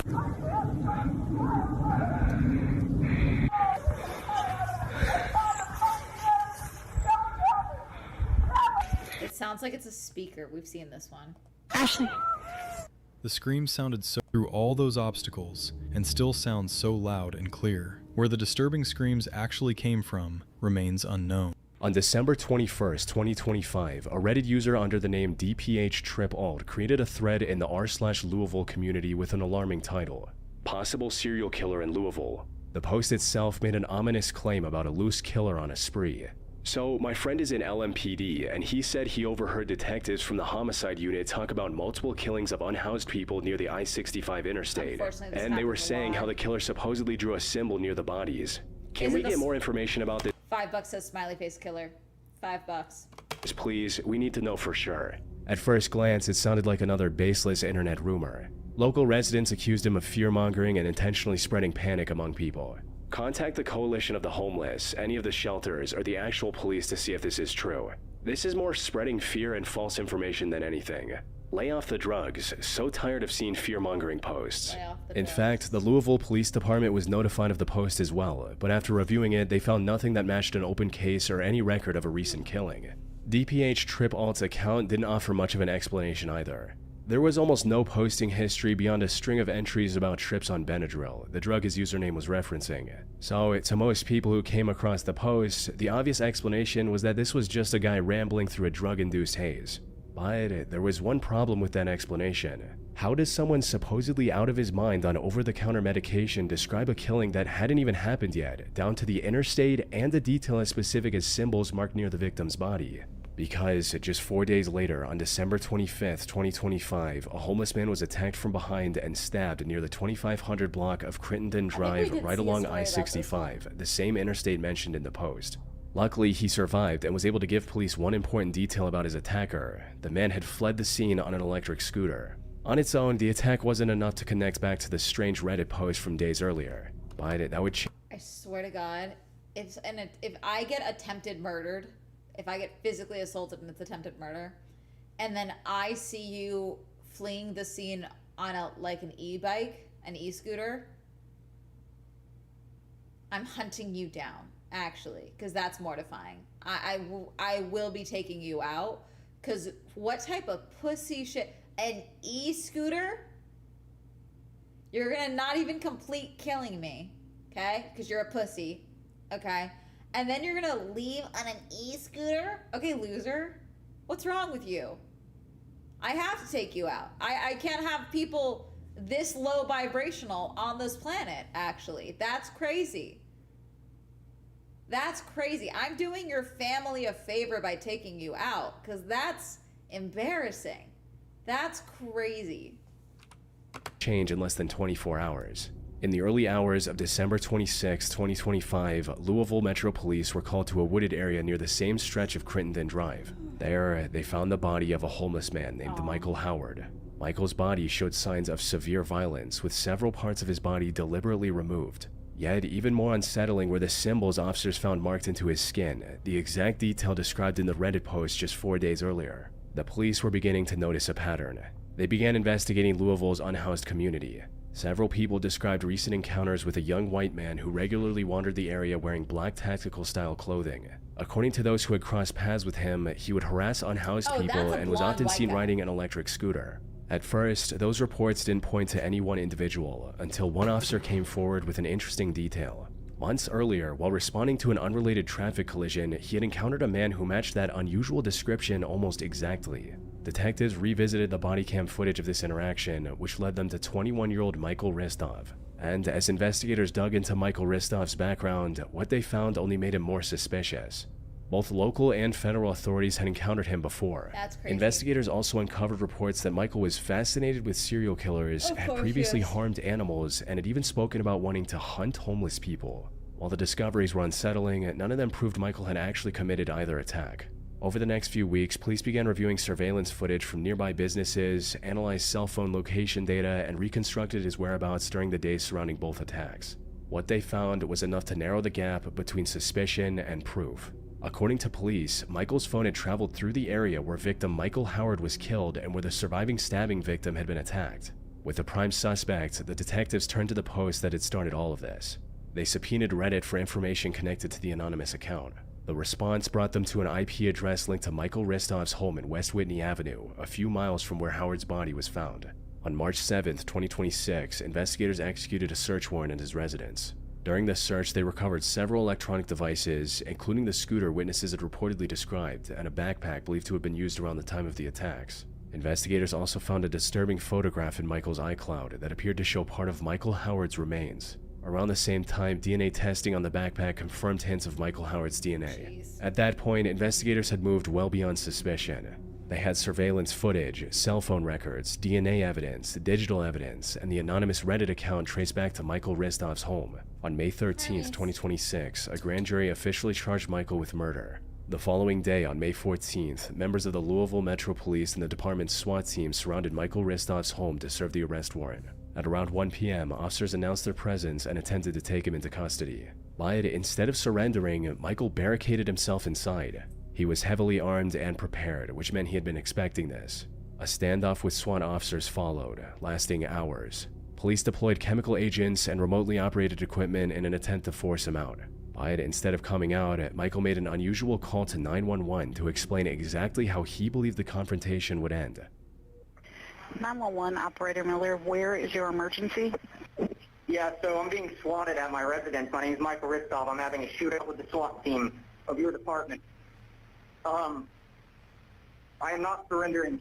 I am going to die. What is the address to where you are? In West Whitney Avenue. West Whitney Avenue. What's your name? Michael Ristov. H-R-I-S-T-O-V. Not long after, the standoff came to an end. A SWAT officer fired a single shot, and that was it. With the immediate danger over, police searched the house one final time and recovered loads of tactical equipment, but nothing that answered perhaps the biggest question left in the case. Who had made the Reddit post, and why? Looking back, the person behind the post had known those details because he was the one planning them. The Reddit user was Michael Ristov. He likely did it because he wanted fame for the murders without revealing that he was the one behind them. By posing as an unsuspecting observer who had simply noticed a pattern, he could anonymously generate interest in his own crimes and watch as people began discussing them. And for someone who is already fascinated with serial killers and had shown interest in other violent criminals, that was likely the point. He wanted the same kind of notoriety and fear that the people he studied had gotten, and the Reddit post was his way of building that while staying hidden behind it. On December 14, 2013, a 48-year-old man from Port Washington, New York, uploaded a photograph to Facebook. The image showed the trunk of his car packed with fuel cans and propane tanks, and the caption read, If you're gonna go out with a bang, might as well do it right with 25 gallons of gas and 40 pounds of propane. The man behind the post was Michael, or Mike, McNeil. Mike lived in a quiet suburban neighborhood with his wife Angela and their 2-year-old daughter. From the outside, there was little to suggest anything unusual about his life. He was just another husband and father living on a residential street in Port Washington, which made the photograph all the more unsettling. What would a suburban father need with 25 gallons of gasoline and 40 pounds of propane? A few people wondered the same thing, asking Mike where he was planning to escape to or use the gas for. "You are on Long Island. Where exactly are you planning to escape to?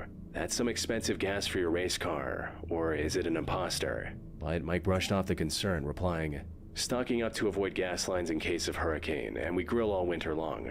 His explanation seems reasonable enough, and no one thought much more of it. It doesn't. But just 8 months later, that comment about stocking up on gasoline would become one of the most unsettling details of his story. On the evening of August 5th, 2014, at around 8:15 p.m., officers from the nearby police department were called to Mike's home following reports of a domestic dispute. When they arrived, Mike's wife and their 2-year-old daughter were still inside. But as officers began escorting them out, they noticed something strange. The air around the house smelled strongly of gasoline. At first, they couldn't tell where it was coming from. But sensing the danger, they quickly moved the mother and child further away from the property. They had barely made it down the driveway when the detached garage exploded. The blast was so violent and powerful that witnesses compared it to a bomb. A huge fireball rose over the neighborhood as thick black smoke filled the sky, while the force of the explosion rattled homes blocks away. Flames quickly spread across the property, damaging neighboring homes and melting the siding on nearby houses. More than 100 firefighters from 17 departments responded as police evacuated the surrounding residents. So much Once gas the fire was finally extinguished, investigators began searching through what Is that the actual photo or is this from something else? Because that's insane. remained of the garage. Inside the rubble, they discovered the body of 48-year-old Michael McNeil. At first, it might have seemed like Michael had simply been caught in an unexpected explosion by accident, but fire officials determined that wasn't the case. What was even more disturbing was when they sifted through the debris, investigators recovered gasoline containers and propane cylinders that looked disturbingly similar to the ones Michael had photographed and posted online 8 months earlier. So they look the same because it's the same type of cylinder. Like, sure, yes, this is disturbing. I hate this. I also do think those don't look disturbingly similar. They're the same cylinder because that's the standard cylinder. why had this happened? The first and most likely explanation centered on what had been happening inside his marriage. By the summer of 2014, Michael and his wife were going through a bitter divorce. Their relationship had deteriorated to the point that she filed a restraining order against him. In fact, the only reason officers were already at the house that evening when the explosion happened was because of another domestic dispute. There were also signs that Michael had struggled with anger management before. Earlier that year, he had been charged following a road rage incident after an argument with another driver escalated into criminal misconduct. Looking at those facts alone, the conclusion seems straightforward. This was a man in the middle of a volatile divorce who had snapped during yet another argument. But if the explosion really had been nothing more than a sudden burst of rage, why had Michael made a Facebook... Hang on, let me let Hermes out. He's gonna keep being needy. Yes, Mr. Needy Neederson. Mr. Needy Pants, be free.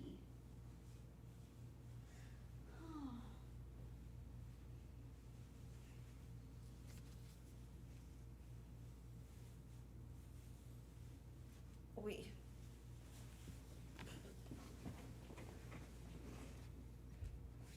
Post about 25 gallons of gas and 40 pounds of propane 8 months before that argument ever happened. The timing didn't line up with someone acting on impulse. It suggested that whatever happened inside that garage had been thought about and possibly planned long before the night of August 5th. Yeah. But not everyone who knew Michael saw it that way. In a Land Cruiser forum discussing his death, a man named Carl wrote, "I was close to Mike and his family. Mike did have a problem, but he did not try to harm his wife or child. This I know for a fact." But the belief of someone who knew him personally wasn't enough to explain away what the evidence actually pointed to. The Facebook post was from 8 months earlier, and cylinders recovered from the debris matched exactly what he had photographed. And whether Angela had called 911 or not, Michael wouldn't have known. The garage was a detached structure with no line of sight to the front of the house, meaning as far as he was concerned, his wife and daughter were still inside when it went off. Everything about that night suggested that Michael hadn't just been trying to destroy the garage, he was trying to take out everything. That being said, none of these theories were ever confirmed, and no official motive was ever established. In hindsight, Michael's explanation about the grilling and hurricane supplies becomes much harder to take at face value. Hermes. If the explosion had been planned, those supplies may have been the first step toward the fire. The answer is, were they grilling all winter long? That ultimately shook an entire neighborhood. Whatever Michael's true intention was, we will never know for sure. Because if they were, then it answers the question. If they weren't, then it's like, It's kind of crazy how much of our lives we can manage through the internet now. You can order Chattanooga, Tennessee shortly before 11:30 p.m.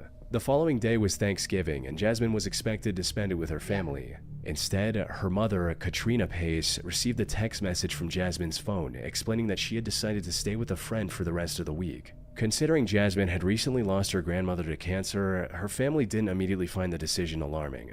They thought she might... Sorry, I opened up, guys, there's already trades in the WPBL. The Los Angeles Queens agreed to trade Suzu Narasaki and SS Emi Psyche to the New York Heights in exchange for outfielder Diana Ibarra in a manager-initiated trade. Per the WPB policy, player trades can be initiated in two ways. The league arranges a player trade between teams to meet the goals and objectives of the WPBL. Hate that, actually. A team manager or group of two managers may request a player trade for approval of the WPBL. Jeez. That's insane.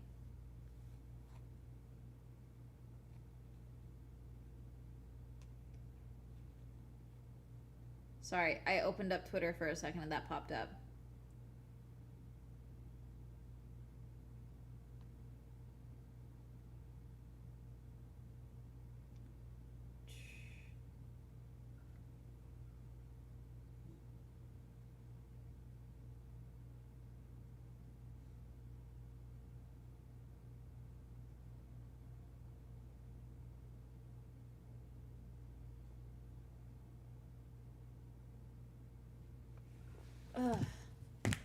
simply want some time away to grieve. But 3 days later, that assumption would fail. On November 26, 2022, a new post appeared on Jasmine's Facebook account. God, I hate the this. caption read, "Enjoying Thanksgiving with my baby."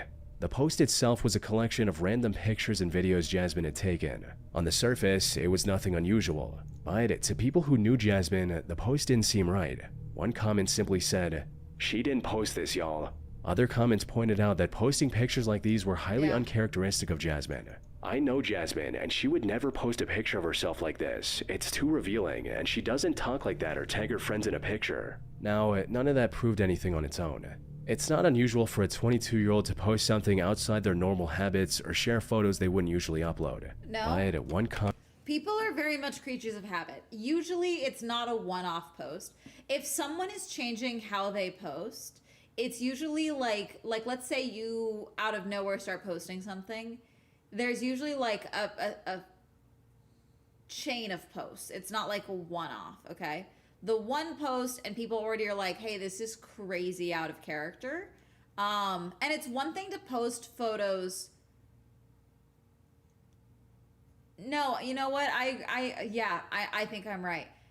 One post completely out, like there's definitely, if I posted a bikini photo tomorrow, which I have done, but some of you would be like, what the, you haven't done that in a while. What's going on? It's been like 2 years since you posted a bikini photo. What's happening? You guys would be like, what's going on? If I posted something that was like, friends and family know the difference. That's also multiple posts from seemingly random times. The photos are very random. comment pointed out a much more disturbing detail. The recent tattoos Jasmine had gotten on her upper arm were completely missing, which meant these photographs weren't taken that Thanksgiving. What was even more concerning was that several other people noticed the word "chat" still visible along the bottom of one of the photos, suggesting it may have been screenshotted from a private conversation on Snapchat. Taken together, those details pointed to one unsettling possibility. Someone had gone through Jasmine's older photos and private messages to piece together a Thanksgiving post after she disappeared. Worried that something had happened to her, her family began retracing her final movements. The friend she had supposedly been staying with hadn't seen or heard from her. Other friends had received text messages saying she wanted to be left alone. I hate that. But strangely, none of those friends had actually spoken to her directly. Whoever had Jasmine's phone was trying to make everyone believe she was safe and simply wanted to be left alone. But it wasn't enough to convince her parents. Using a tracking feature on Jasmine's SUV, they located it parked outside an apartment complex. They reported the discovery to police, who took a missing persons report. But with no clear evidence of foul play at the time, the investigation made little immediate progress. So, Jasmine's parents continued searching on their own, and as far as they knew, Jasmine didn't know anyone who lived there. Which raised another question. If Jasmine hadn't gone there to visit someone, then who had left her car there? The answer came from two details her family had overlooked. A location pin Jasmine had sent shortly before she disappeared, and... Sorry. Wait, that was 8 minutes ago. I got no... Sorry, was that when I was moving Hermes? I'm sorry. Welcome in, Raiders. My bad. That's so... I got no audio notification, no indication. I'm on multi-chat, so I didn't see it. I'm sorry. Hi. Welcome in, Raiders. 8 minutes of me not addressing the raid. I'm so sorry. When did I... Was I standing up when it happened? I'm so sorry. I don't know if any... I don't think any of you are still in chat. Hold on. Let me see. I'm sorry. Hi, I'm Amanda. Y'all definitely all left in that 8 minutes, huh? That's crazy. I'm sorry. Yeah, I think most of y'all left. I'm sorry about that. That's crazy. I literally got no audio alert a few seconds after it happened. Oh, I'm sorry. I left Hermes. I let Hermes out because he's being crazy. And then I put the sweater on. Yes. Okay. I'm sorry, guys. Sorry. Welcome in. How is stream? I know Hannah usually raids and runs, so I'm assuming Hannah's gone. How is stream? If any of you are still in chat, welcome in. Yes, we're chilling. We're watching videos. We're judging choices. We are being stressed out by incompetence of the police. Welcome in. If you can't stick around, I totally get it. Okay, bye. Sorry.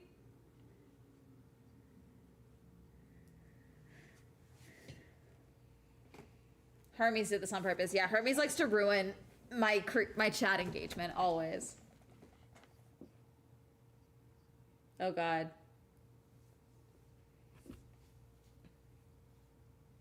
Oh, God. No. Oh. Driver's license and credit cards in a drawer doesn't necessarily mean anything, because I definitely have old driver's licenses and unused credit cards in a drawer. It doesn't mean it's the driver's license. You know what I'm saying?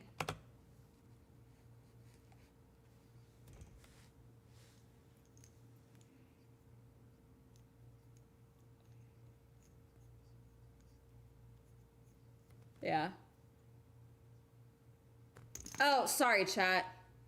She was safe, or Sorry. messages no one could... I'm sorry. That's my bad. I was on the wrong screen again. You can't see her here. Apologies. Let me back up.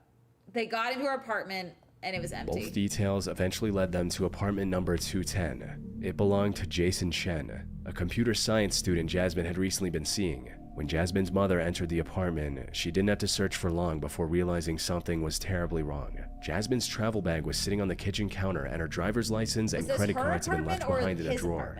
Now, leaving behind a driver's license and credit cards alone in an empty apartment didn't necessarily mean Jasmine hadn't left voluntarily. But by this point, almost every detail seemed to contradict the last. Jasmine was supposedly staying with a friend who hadn't seen her. Yeah. Her SUV had been left outside an apartment she had no connection to. Yeah. And the only signs she was safe were messages no one could confirm she had actually sent. Police, meanwhile, had secured the apartment and later returned with a search warrant.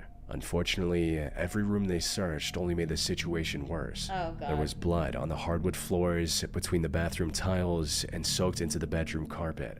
Investigators also found large quantities of cleaning supplies and empty trash bags, suggesting someone had spent considerable time trying to clean the apartment. But the strongest evidence came only moments later. Investigators recovered a knife from Jason's bedroom, and bloodied clothing discarded near a dumpster outside his apartment. No. It was clear some sort of altercation had taken place involving a knife. And when investigators sprayed the apartment with Blue Star, a chemical that reveals traces of cleaned up blood, the entire hallway lit up. Sadly, with that amount of blood, it was becoming more and more likely that Jasmine hadn't survived. Over the next several days, more and more evidence kept coming out revealing what had happened after Jasmine arrived at Jason's apartment. Surveillance footage showed Jasmine's car around midnight on the 22nd. Later, it was driven away by someone noticeably taller than her, heading toward the same apartment complex where her parents had found it parked. Jason's movements the following day revealed even more. Surveillance footage from a Walmart showed him alone buying bandages, peroxide, and cleaning products. For a college student whose friend had just disappeared after spending the night at his apartment, those purchases painted a chilling picture. However, the most damaging footage came later that day. It showed Jason leaving his apartment carrying a large suitcase before loading it into his car. By November 29th, police had tracked Jason to his parents' home and arrested him. They also noticed fresh cuts on his right hand, suggesting he had recently been in some kind of physical struggle. Looking through his belongings, they found Jasmine's SIM card tucked inside a glasses case in his backpack. That single discovery answered one of the biggest questions surrounding the case. Jason had been the one sending messages from Jasmine's phone after she disappeared. And it also explained the unusual Thanksgiving Facebook post that Jasmine's family and friends had immediately recognized wasn't hers. He had gone through Jasmine's older photographs and private conversations before uploading them himself, hoping to convince everyone she was still alive. However, in trying to alter Jasmine's digital trail, Jason forgot to cover his own. His phone records showed he had driven out to a stretch of road running alongside the Tennessee River. On December 1st, investigators searched that same area and found a suitcase. Inside were Jasmine's remains. At trial, Jason's defense team tried to argue self-defense. But after 7 days of testimony, the jury needed less than an hour to reach a verdict. Jason was sentenced to life imprisonment with no possibility of parole for premeditated murder. In hindsight, the strange Thanksgiving post that was meant to hide the truth ultimately became one of the strongest pieces of evidence against him. On May 8, 2013, a user by the name Emily C. made a post on Yelp about her missing friend, stating, "My friend Maribel Ramos has been missing since Thursday, May 2nd. She was last seen at her apartment in Orange, California. Please help her family, friends, and I to find her. Is this the If one you I have any think it is? information as to her whereabouts, please call Detective Ramirez I'm from Orange, for those of you who don't know. or Orange Police Watch Commander. Please share the link with your friends and family. We need all the help we can get." The post quickly gained traction online as dozens of users started responding with concern and support. Some of them knew her personally. "I met Maribel many times at the dog park. She is so sweet and I admire her accomplishments. I was horrified to see her missing person post. Shocked Amarillo, me." Texas. Others had found out about her through news channels. "Wow, I just saw the article on ABC7, praying for everything to turn out okay." But what no one knew at the time was that among the dozens of people commenting on the thread was someone directly responsible for Maribel's disappearance. This is the case, I think it Maribel is. Ramos was a 36-year-old woman. She was a U.S. Army veteran and had served for... I hate this case. If you guys have ever seen the show on Netflix called Worst Roommate Ever, this case is in that. I hate it. I hate this case so much. 8 years, including 2 combat tours in Iraq. She was about to graduate from Cal State Fullerton with a degree in criminal justice in the spring of 2013. But exactly 24 days before her commencement ceremony, she suddenly disappeared without a trace. 11 days before she went missing, Maribel made a phone call to 911. In hindsight, what she said on that call was her first cry for help. Then, on the evening of May 2nd, 2013, a security camera captured Maribel dropping off her rent check at her apartment's leasing office. It was the last time anyone saw her, and she was reported missing the next day on May 3rd, 2013. That's when one of her friends had made the Yelp post, and before long, people in the area began offering their own theories about what might have happened. One user, MB, who lived just a few blocks from Maribel's apartment, left a comment raising concerns about the safety of the neighborhood, saying, "I read true crime voraciously, watch forensic files, and have attended a citizens police academy. I live about 4 or 5 blocks from her apartment. That area is kinda ghetto. It could have been gang-related or a random crime incident where someone kidnapped her. She is a lovely girl. I pray she's found quickly and in good health." On the surface, this wasn't a stretch. Maribel was 5 foot 3 inches tall and weighed about 125 pounds.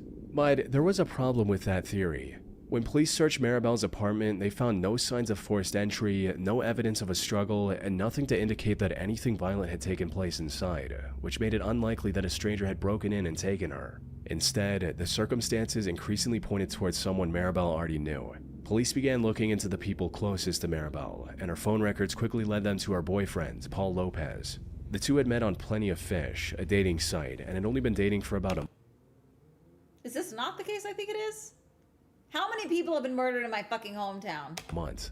Maribel called Paul No. on the evening of May 2nd, shortly before she was last seen on surveillance footage, so investigators brought him in for questioning. But Paul's story checked out. No, that's right. I GPS am data right. from his car showed he was nowhere near Maribel's apartment that night, and police cleared him then and there. With every lead outside the apartment going nowhere, attention shifted back to where the case had gained traction, the Yelp thread.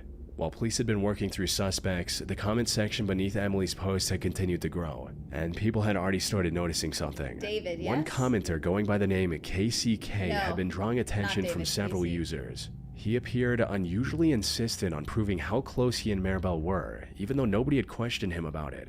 He wrote, "She is my BFF and my only family.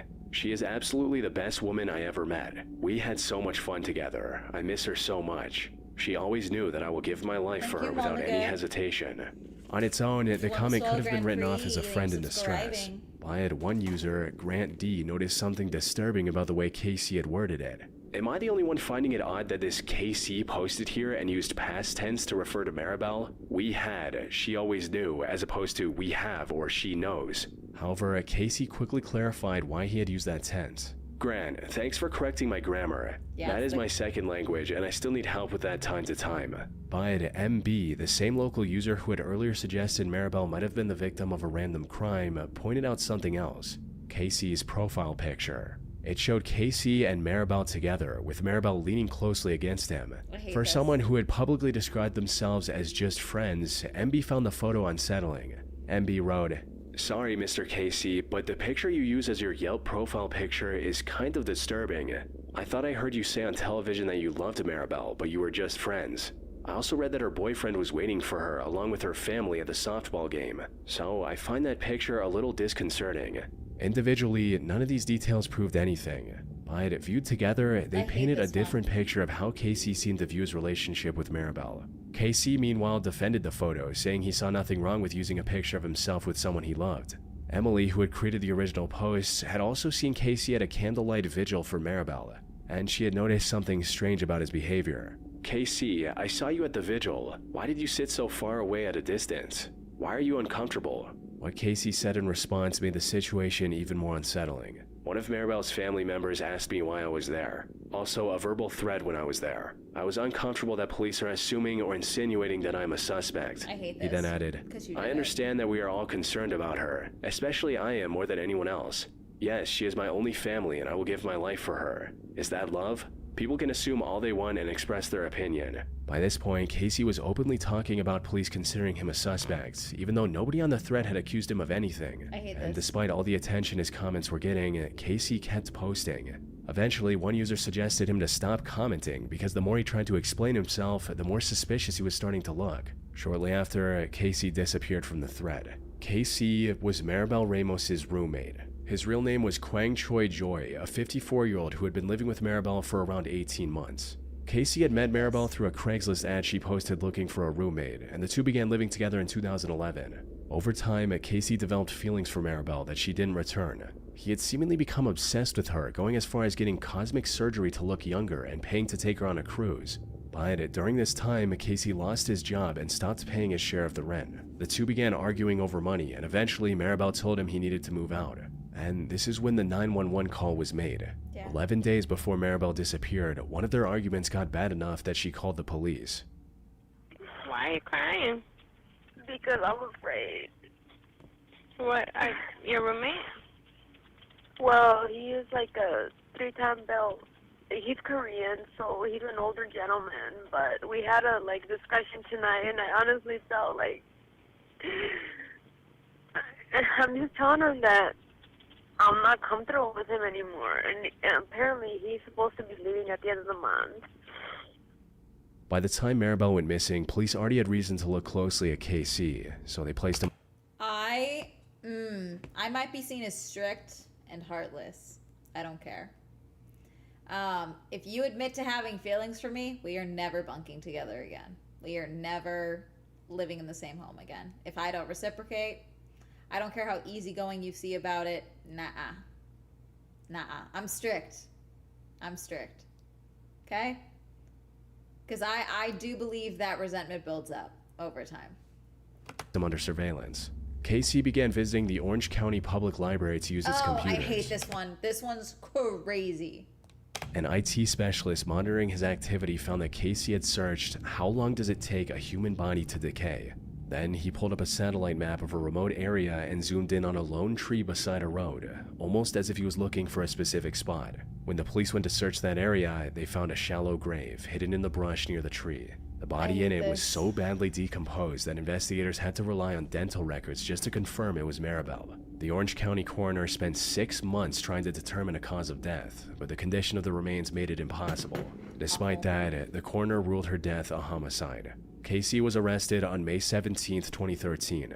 In July 2014, he was found guilty of second-degree murder and sentenced to 15 years to life in prison. In the end, Grant D. had been right. When Casey posted on that Yelp thread, he hadn't been careless with his grammar. He had referred to Maribel in the past tense because he already knew he had killed her. And while dozens of users were posting their concern and hoping for a safe return, Casey was reading every single one of them, knowing exactly where Maribel was the entire time. I hate this story too because he went to, I believe it was Maribel's sister, like a few months before she passed away. And like he had already been trying to, so basically he got surgery out of nowhere, okay? It was a few months before she passed away. And he apparently had gone to her sister and was like, I think she's amazing. I know she wants a family. I know she wants a life. Like, I know she wants a good partner and I want to be that for her. And her sister was like, well, she wants children and you are older. I don't think you can give that to her. I don't think she sees you like that. And had apparently brought it up to Maribel. And that's around the time he started to get the surgery to look younger. Because it's like, no, see, I'm not that old type of thing. And around that time, I think is when he confessed to her that he had feelings for her and she did not reciprocate. Because that's one of the reasons she didn't go back into service, I believe, is because she wanted to start a family and like put down roots. And so it's just awful. It's awful. I hate this case. Taylor Jean Scrum was a 22-year-old physical therapist assistant from Jacksonville, Florida. According to her family, Taylor had a passion for trying new things and was always eager to meet new people. Is this the one of those passions was motorcycles. Under the TikTok username NinjaTay21, Taylor documented her life on two wheels. Whether it was joking about high-speed rides or playful exchanges with other riders, motorcycles had become a central part of her identity. Her videos attracted thousands of fellow motorcycle enthusiasts. But not everyone was there to cheer her on.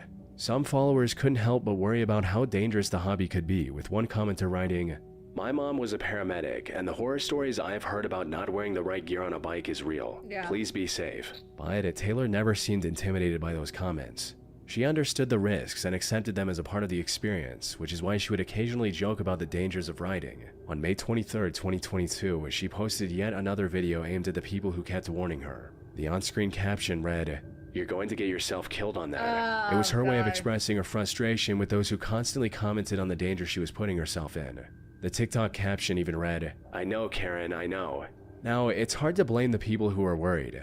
Motorcycling on its own is dangerous enough, but Ninja Tay wasn't just a casual rider. She was a sports bike enthusiast, regularly riding bikes built for very high speeds. And in 2022 alone, over 6,200 motorcyclists were killed on American roads, the highest number ever recorded. Later that evening, Taylor set out for what had become a weekly tradition. She joined a group of fellow riders at Woody's Barbecue in Palm Coast for the area's weekly bike night. It was a regular meetup where local motorcyclists would gather, eat, and ride together. After bike night wrapped up, Taylor and 3 other riders got on their motorcycles and began heading back to Jacksonville, traveling northbound on Interstate 95. At approximately 9:39 p.m., as the group approached mile marker 296 in Flagler County, all 4 motorcycles collided with one another while traveling in the left lane. According to Florida Highway Patrol, investigators were never able to determine why the riders crashed into one another. The impact threw all 4 riders onto the interstate. An SUV traveling in the center lane then struck some of the riders, while the survivors were taken to a nearby hospital with non-life-threatening injuries. By the end of the night, authorities confirmed that 2 of the 4 riders had died in the crash. One of them was 22-year-old Taylor Jean Scrum. But while the crash itself was devastating, one thing about it didn't make sense. How had 4 experienced motorcyclists, all familiar with the road, suddenly collided with each other on an open stretch of interstate with no obstruction and no other vehicle involved? The most obvious explanation was speeding. Several witnesses reported seeing the group riding aggressively and weaving through traffic shortly before the crash.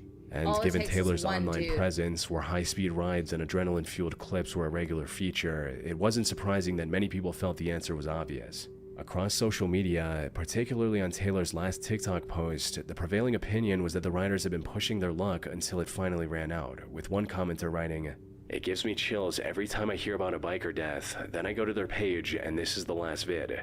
But even though those witness accounts existed, the Florida Highway Patrol never concluded that the group had been racing, nor did investigators publicly identify excessive speed as the cause of the collision. So the official explanation remained that the motorcycles had collided with one another for an unexplained reason. Still, not everyone was convinced. Some people online believe the SUV driver may have deliberately swerved toward the motorcycles, with one user writing, "If the bikes were traveling at an excessive amount of speed, how fast was the SUV going that was seen approaching the group in the center lane when they collided? Did the SUV do a road rage swerve because the bikes were speeding, causing one of the riders to panic swerve into the other riders to avoid being hit by the SUV?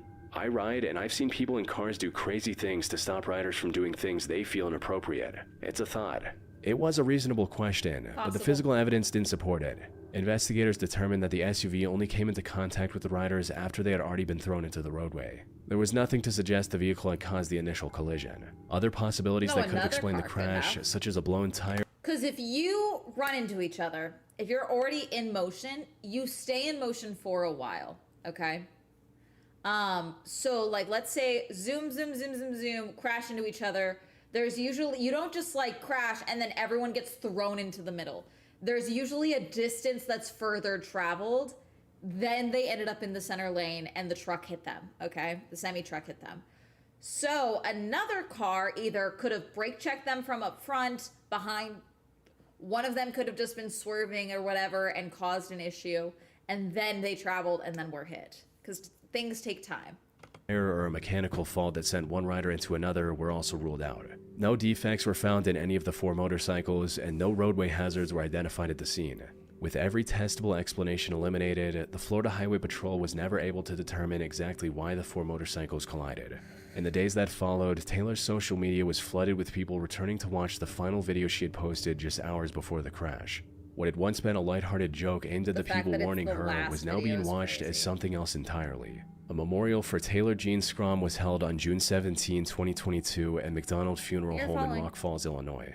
Her final TikTok post remains on her page to this day. Awful. Okay, T-Rex video. There's a T-Rex standing in this image right now. Wait.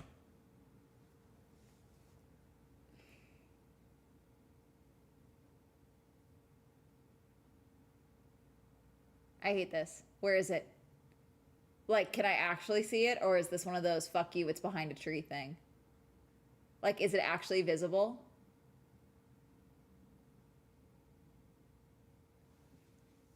I feel like it's over here. No, here? Yes, it's over here. It's this thing. They changed the coloring. It's this patch. Probably can't see it. This was an animal 40 times the size of an African lion, with a head alone that was as big as that lion's entire body. So how could we not see something that large? It's because you've never actually seen what a real T-Rex looked like. Until now, their colors have been getting ripped straight from crocodiles without a care in the world if it made any sense. Spoiler alert, it didn't.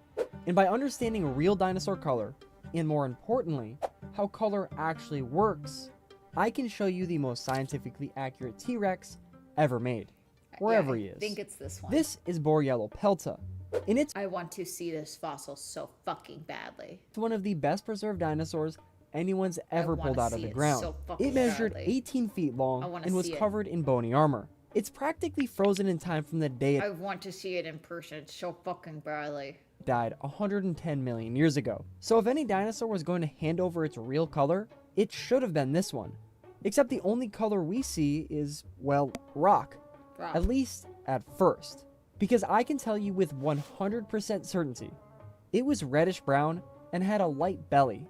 And the only reason I can do that is because of a chicken-sized dinosaur named Sinosauropteryx. When researchers were studying its fossilized feathers, they accidentally stumbled onto the fact that this thing had a ginger-colored coat and a tail striped like a raccoon's. The only reason it was an accident is because they thought it was impossible, and it should be. Dinosaurs died out such a long time ago The color really is totally gone. So how do we find colors that no longer exist? Well, if you shrink to the cellular level, you'll see buried in the best preserved fossils are microscopic capsules called melanosomes.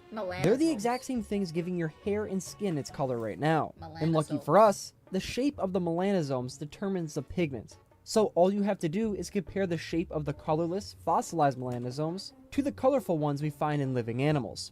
And voila, you've got your dinosaur's color. We've done this with a little more than a dozen of them in total. That's so and we've cool. already seen colors ranging from red. How do I fund more of this? I want more colorful dinosaurs. How do I fund more research of these fossils? To even iridescence. That's the scientific basis we have to confirm dinosaurs were way more complex than the basic crocodile looks we used to give them. Now, the only annoying part is that we can't seem to find those melanosomes in any of the T-Rex remains we have. Ugh. So, I guess that means it's safe to say T-Rex was hot pink. Yeah. Now we can all go on with our days. Yeah. Well, hang on a minute. Melanosomes are one way to figure out what T-Rex actually look like. They're just not the only way. And that will explain why you can't see it and where T-Rex is. Because I do it's think it's camouflage. over here. Yeah. Camouflage is something basically every single animal on Earth uses today. And it would have been just as common with the dinosaurs. Even for something as powerful as T-Rex, it would have mattered. Because the longer your prey can't see you, the longer you have to close the distance before they even know you're there. And contrary to what you might think, we can figure out camouflage, and you don't even need to know a single color to do so, because it isn't random. Every single living animal is basically giving us the answer. That's how you get Sinosauropteryx and a raccoon ending up with the same exact tail pattern 100 million years apart. Nature is essentially throwing out the same bag of tricks for every animal that has ever lived. And to understand camouflage and how T-Rex itself would have used it, let's Dude, start this would with make this it gay. tiger. Because Look before how you learn good. how it works, you'd assume having a bright orange coat would work more like a construction worker's high-vis vest. And yet somehow, this thing is one of the most invisible animals on the planet. But first, speaking of staying invisible, you know who isn't at all? You. Right now, you're basically out in the open, especially online. And thanks to the sponsor of today's video. Alright, so how is that tiger not sponsored actually by pulling this Incogni. off? Turns out, it comes down to 3 rules. The same 3 every camouflage animal on the planet is running, T-Rex included.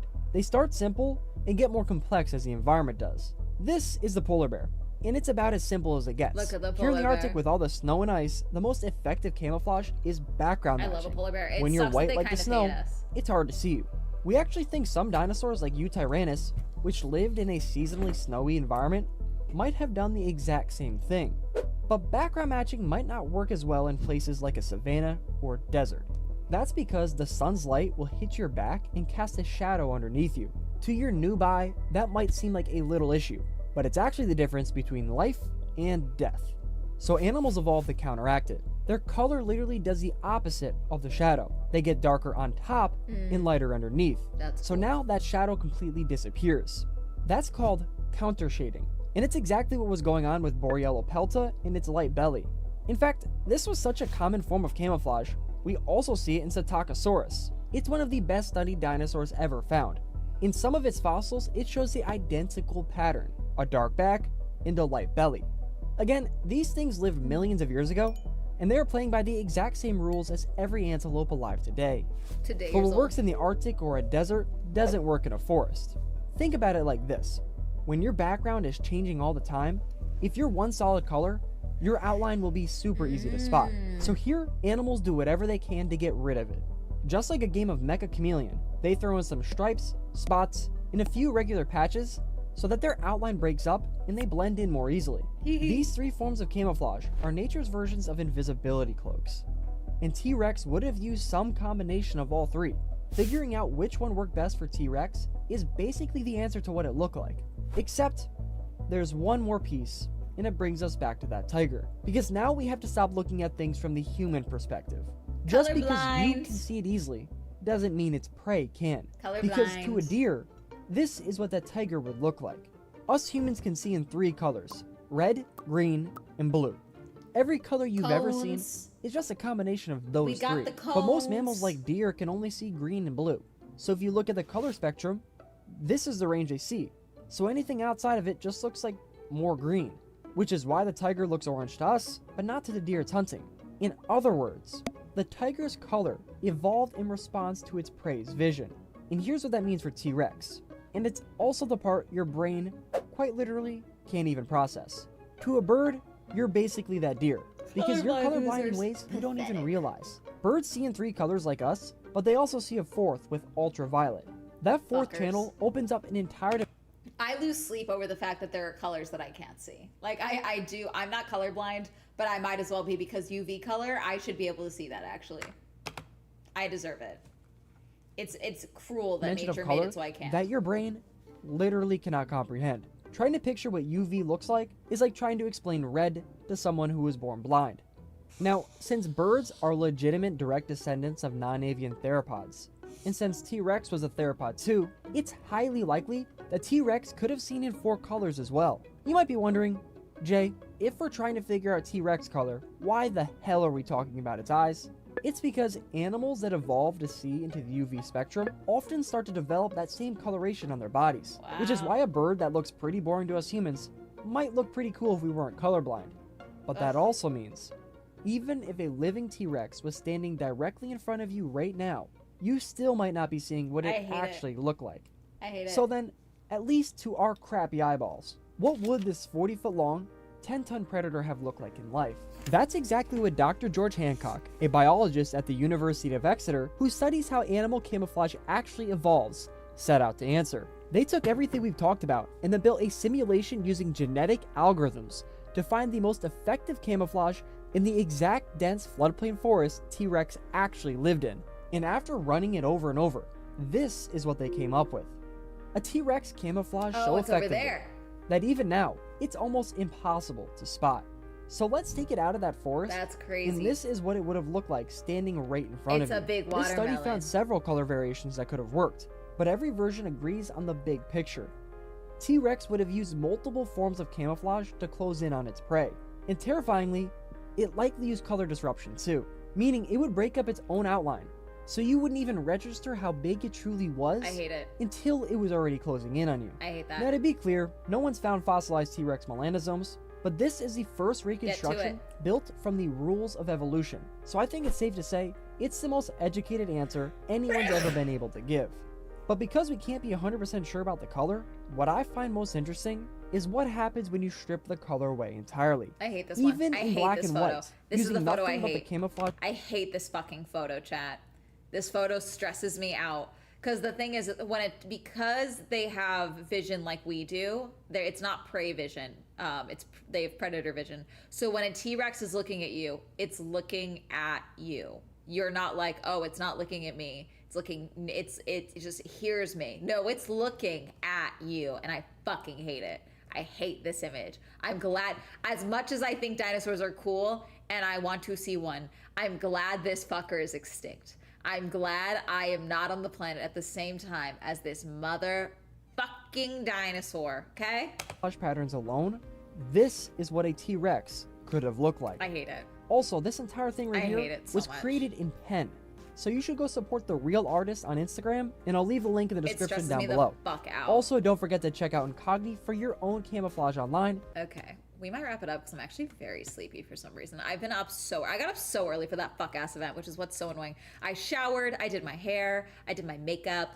Ugh, irritating. How dare they? Let's see.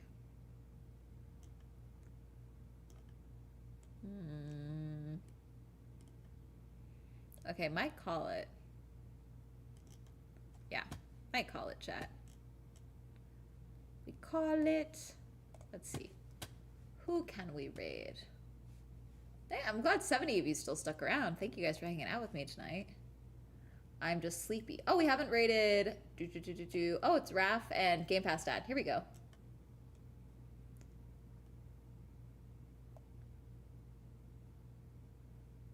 Are they doing the beta?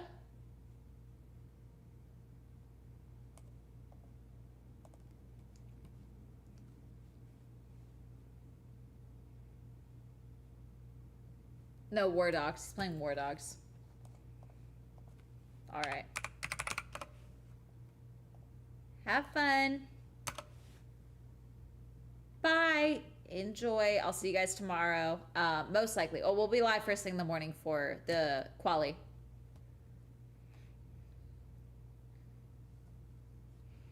Bye.